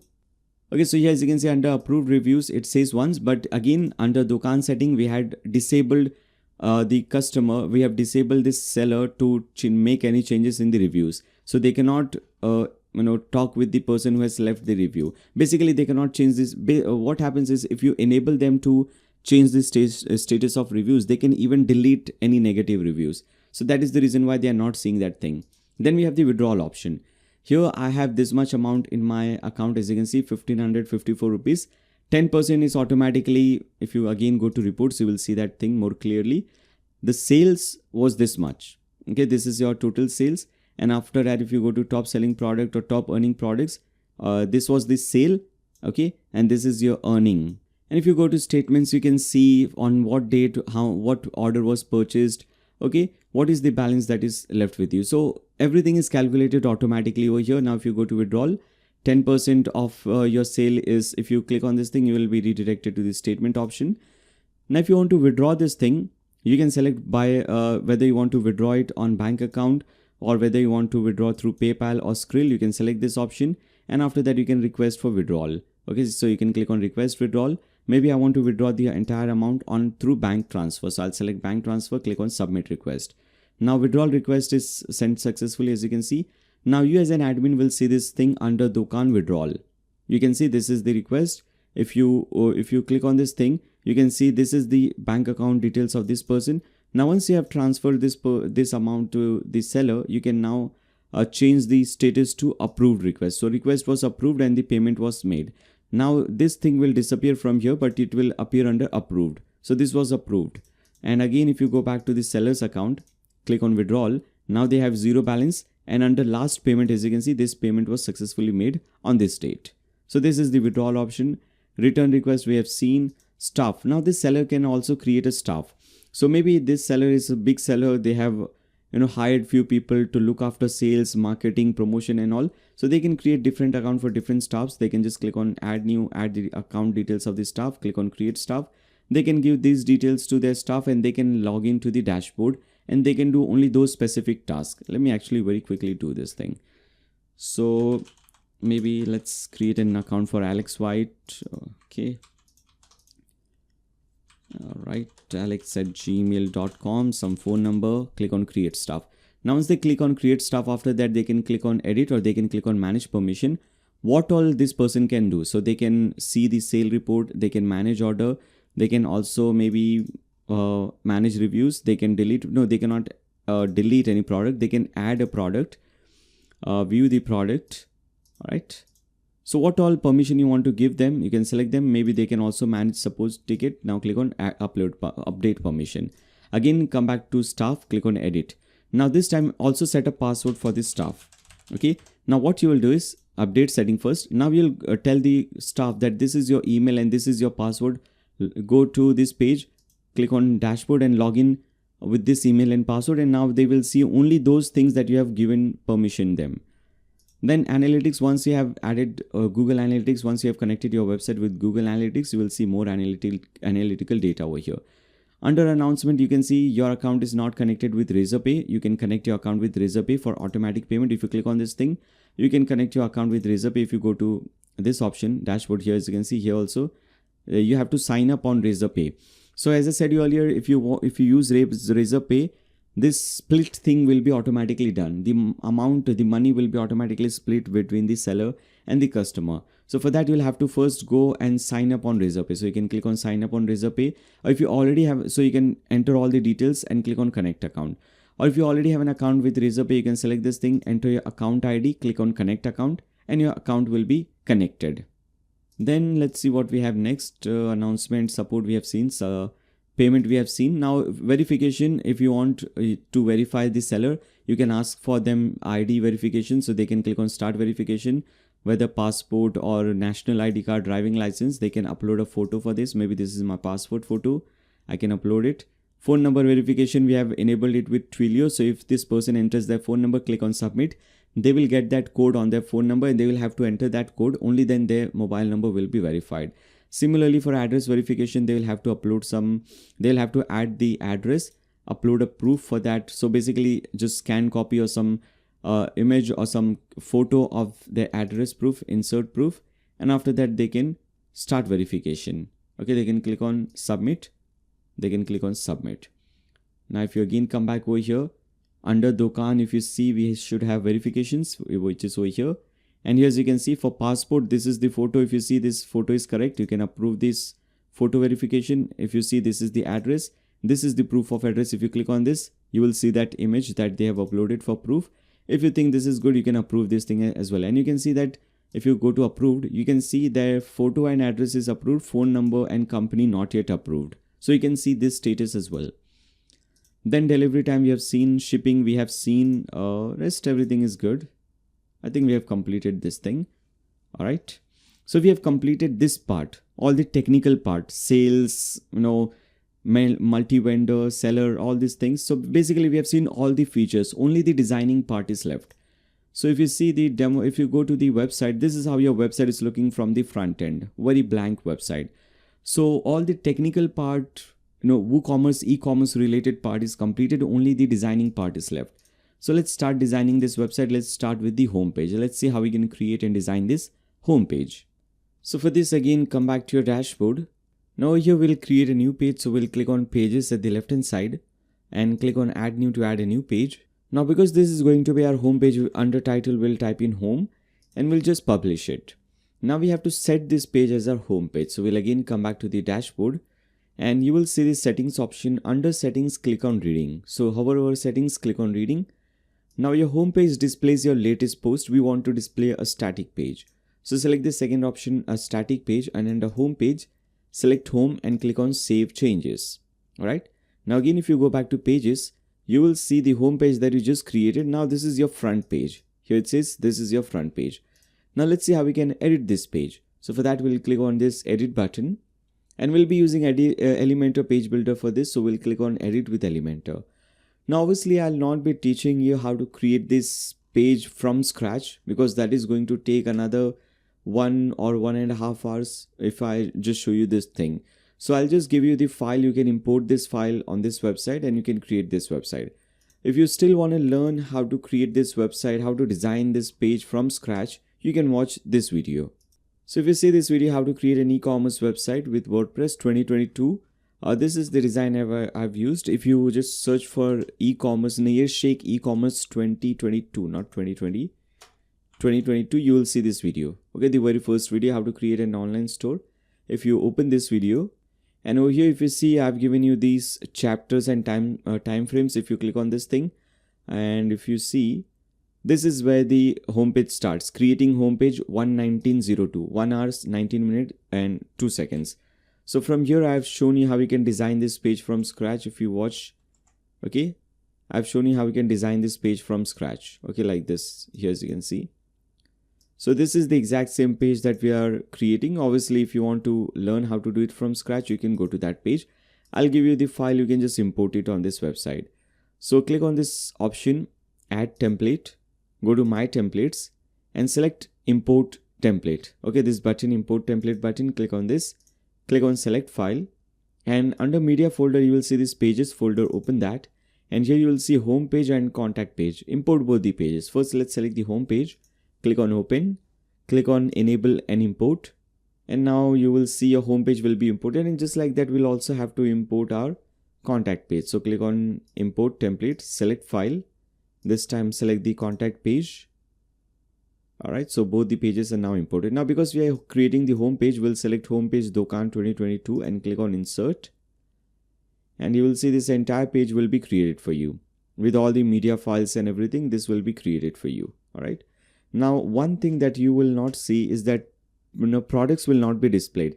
Because if you see this formula, here we are displaying only featured products. So let's again go back to the dashboard. And here if you go to products, if you want to set any product as a featured product, you can just click on this star icon and this will become your featured product. And obviously, as I said earlier, if somebody purchases that, promotion or advertisement, it will automatically become a featured product. Now, if I refresh this thing, you will see these 3 products which I have marked a star. If I again refresh this page, if I scroll down, here as you can see. Alright, so this is how it works. So this is your homepage. Again, I'm saying if you want to learn in detail, watch that video. Now again, come back to the dashboard. Let's create our next page. In fact, let's create few more pages. So for that, in fact, we wanted to do one thing actually. Let me again edit this home page. So click on edit with Elementor. We wanted to change the default font families. Okay. So for that, you will see this option. You will see this hamburger icon, this 3 lines icon over here at the top left. Click on that. Click on site settings, global fonts. Now for the primary font, we want Domine font family. This font family that you see over here, this is Domine. So this is going to be our primary font family. And for all the other font families, secondary, text and accent, it will be Poppins. Right, so we'll select Poppins. For the text also, we'll select Poppins. And also for accent, we'll select Poppins font family. All right, now click on update. And now we can come back to our dashboard. Now let's see our next page, which is the contact page. So again, we'll go back to pages, click on add new to add a new page.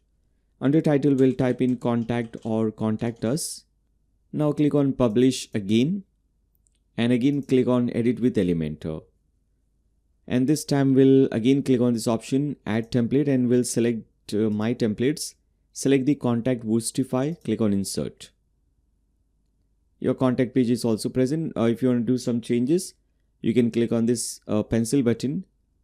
For example, instead of London, I want to display my address in Mumbai. If you have your address listed on Google Map, you can just search for that company or brand. You will see that will be selected over here. Then if you want, you can change your phone number and all these details from here. For example, if you want to change your phone number, just type in whatever phone number you want. Similarly, if you want to change your address, just type in whatever address you want. Simple, very simple. Now, if you don't see this contact form displayed over here, you can again come back to the dashboard, click on contact and select this option, contact form 1, edit it, delete everything that you see under this. So select everything, delete it. Again, go back to media folder, open pages folder and open contact form. Okay, open this, copy everything, paste it over here, click on save. Now you'll see this shortcode over here under this blue thing. Just copy this shortcode, come over here, paste in this shortcode. Now you'll see your contact form. Update this page. So this is your contact page. Again, come back to your dashboard. Let's create our track order page so that people can track their orders. So for this, we'll again click on add new and we'll give it a title of track order. Okay. Now for this page, we need a shortcode, and to get that shortcode, you have to go to Google and you have to search for WooCommerce shortcodes. Now open the first link under WooCommerce shortcodes. Open the first link, scroll down, and you will see track order link over here. Here, as you can see, order tracking form. This is the shortcode that you need to copy. So copy it like this. Come back to this page. Now click on this plus button and select shortcode. Search for shortcode element. Here, as you can see, shortcode element. Paste in this shortcode and publish this page. All right, now this is going to be your shortcode page. As you can see, this is working.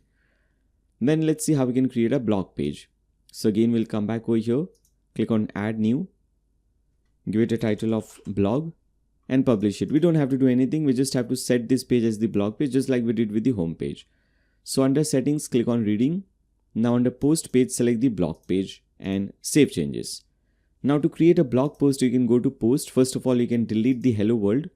And to create a new blog post, you can click on add new and type in whatever the blog post is. I don't think we have created a blog post over here. All right, so let me go to some other website that I've created.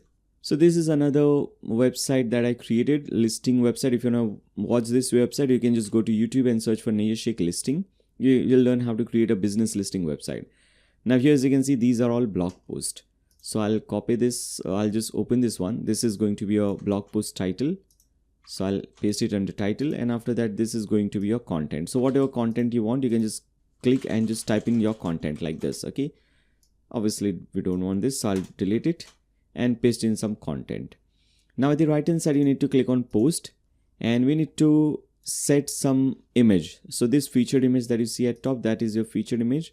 So under featured image, we'll add some image. So maybe let's see, let's upload some image. Media folder. I don't think I have any featured image. Maybe let me just use this image as the featured image. Okay. Click on set featured image once it is uploaded. Then after that, you can also give some categories. So go to categories, click on add new category, and maybe this is talking about business. So I'll add it under business category. Now remember, this category is different from products category. These categories are for blog posts, not for products. So just remember that. Now you can just go ahead and publish it. If you click on view post, this is how your blog post is looking. All right. We'll design it a little bit better later on. For now, again, come back to the dashboard. Now, if you see the home page right now, if you see your website right now, homepage and everything is looking perfectly fine. We need to fix the header and footer. As you can see, under header, we need to add the logo, create a menu. Under footer also, we have to create this kind of footer like we have over here. So let's first create this menu, header menu. So to do this thing, again, come back to the dashboard.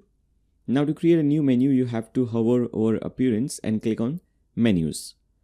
Now under menu name, you can type in anything: main menu, primary menu, home menu. Okay, I'll name it main menu. Now what all links you want? So here, as you can see, home page, shop page, track order, blog, all these pages, seller dashboard also. So under pages, I'll click on add new, home, blog, contact, dashboard. This is the seller dashboard. Then shop page and track order page. I want these pages. You can rearrange them as well. So shop page will be the second one, or dashboard will be the last one, and I want to rename this thing to seller dashboard. So you can just do it like this. Then under shop page, I want to display my categories like t-shirts, mugs, whatever categories you created. So for that, you have to use the WooCommerce categories, but you cannot see it. You can just see the regular categories. We want to see the WooCommerce categories. So for that, you have to click on screen options at top and select product categories. All right, now you will see product categories, and under that you have shoes, sunglasses, t-shirts. Click on add to menu and bring all these under shop like this, just like this, using your mouse. All right. Now finally, tick mark this thing primary menu at the bottom and click on save menu. Again, if you come back to your website, refresh it, you will see this menu at the top, and under shop, as you can see, this is how it is working. Okay, everything is working absolutely fine. Now we need to create few more menus, and these are for your footer. So here, as you can see, this is also a menu. This is also a menu. So we need to create this shop menu and seller menu. So to create a new menu, we'll click on this link, create a new menu. Name it shop menu. Okay, or just shop or shop menu. Click on create menu.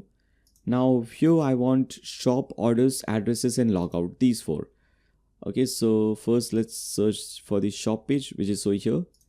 Then after that, I want these options. Go to WooCommerce endpoints and orders, addresses, logouts. Okay, you'll get all these things. No need to tick mark anything, just click on save menu.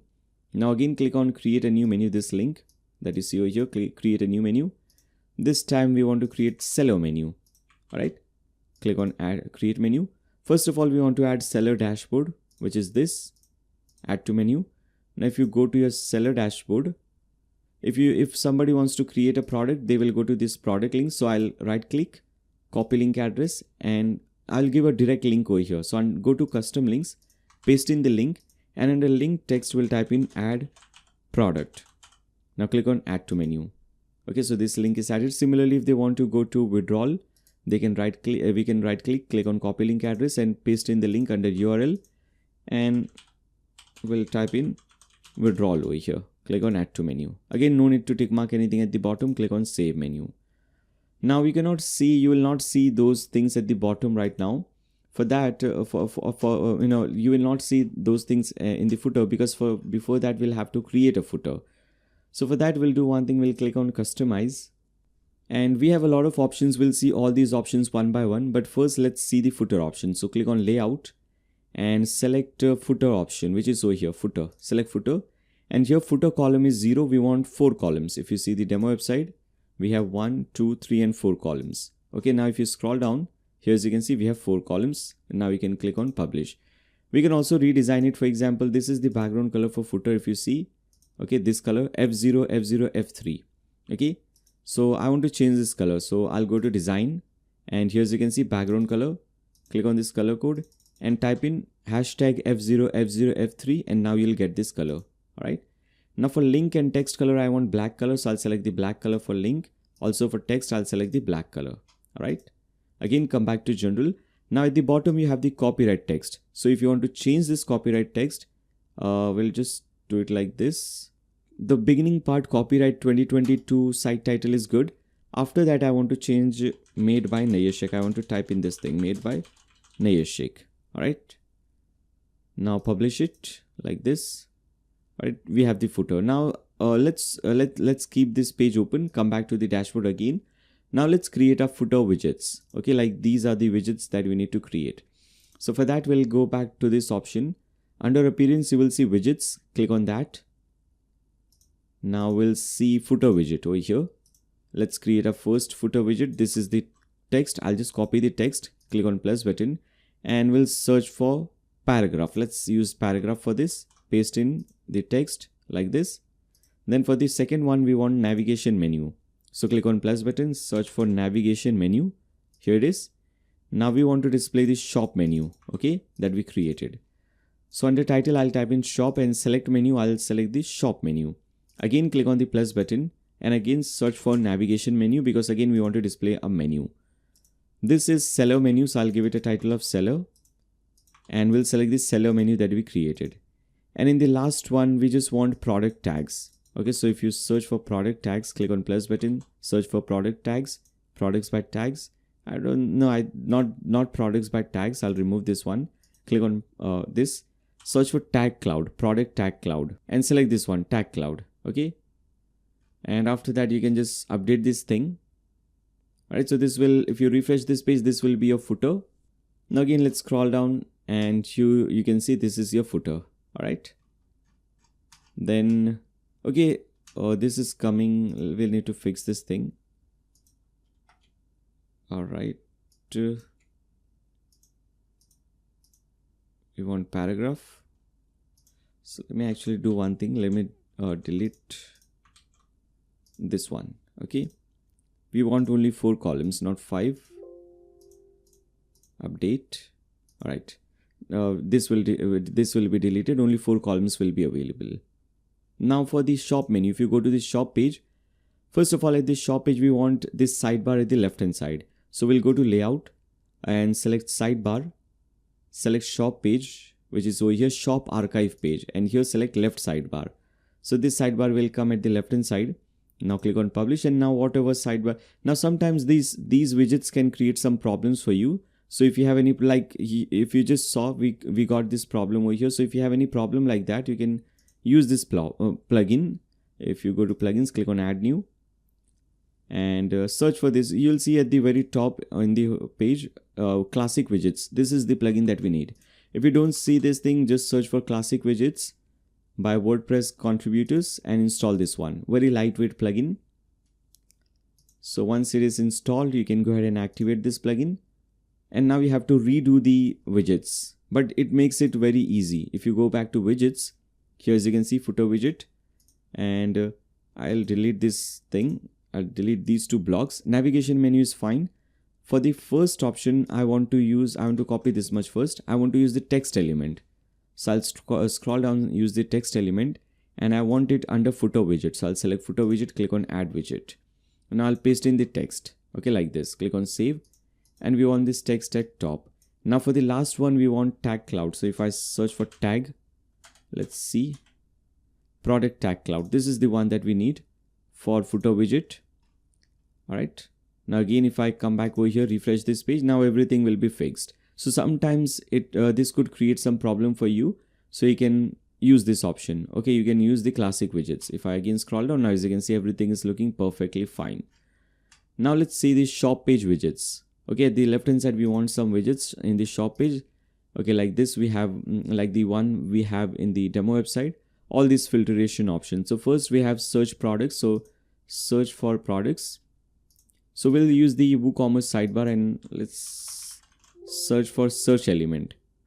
And we want to use product search. Okay, this is the one that we want to use. Now select WooCommerce sidebar, click on add widget. All right. Then the second one is filter by price. Okay, so we'll again come back over here, search for price, and here as you can see, filter products by price. Select this one. Then we have filter by attribute, so filter by color, filter by size. So I'll search for attribute in this page, filter products by attribute. This is the one that we want to use, and I'll name it filter by color, and I'll use the color element over here. Okay, then product categories, search for product categories. Here it is. Add this thing, and product tags if you want. Again, product tag cloud, you can use it at the bottom. Again, come back to this shop page, refresh this page and go to the shop page again. Let's see. Now, as you can see, this is how it is looking. Filtration and everything is working absolutely fine. Now let's do one thing. Let's see all the other remaining settings basically. So let's start from here, site settings. If you want to upload some logo, go to select logo and just select your logo. So I think we uploaded this image. Click on select. I don't want to crop this image, so I'll click on skip cropping. And once this logo is uploaded, you can increase or decrease the width of the logo. So maybe I'll keep it at 90. Publish it, come back. Layout, let's see. I think we have seen the layout thing.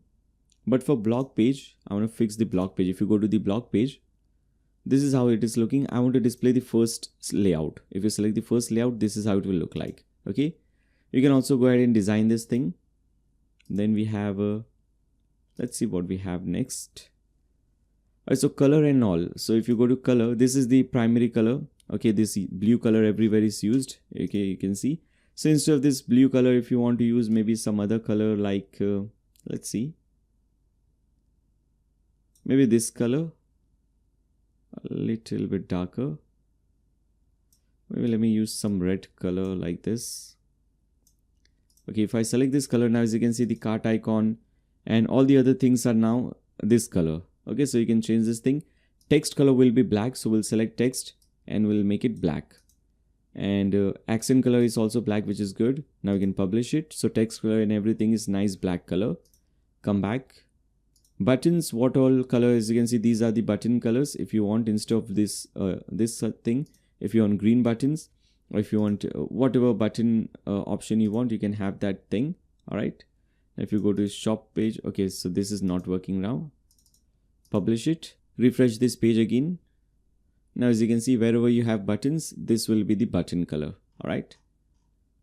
So you have this option as well. Then we have WooCommerce, and I don't think we have anything under WooCommerce. Checkout page, what layout you want for the checkout and all the pages, you can go and you can see for yourself. Single product page, you can change the layout and all. Not recommended, but if you want to do some changes, you can do it. All right. And I think rest everything is fine. I'll just cut this thing. And with this tutorial is also 100% completed. I hope you guys find this tutorial helpful. If you find this tutorial helpful and if you want to watch more useful videos like this one, make sure to subscribe and click on the bell icon so that you don't miss any future notifications. If you like this video, give a thumbs up to this video and share it with your friends on Facebook, Twitter, WhatsApp, whatever social media platform you use. And throughout the video, if you have any doubts, any comments, any suggestions for me, you can always leave them in the comments section below. And finally, thank you so much for watching this video. See you in the next one.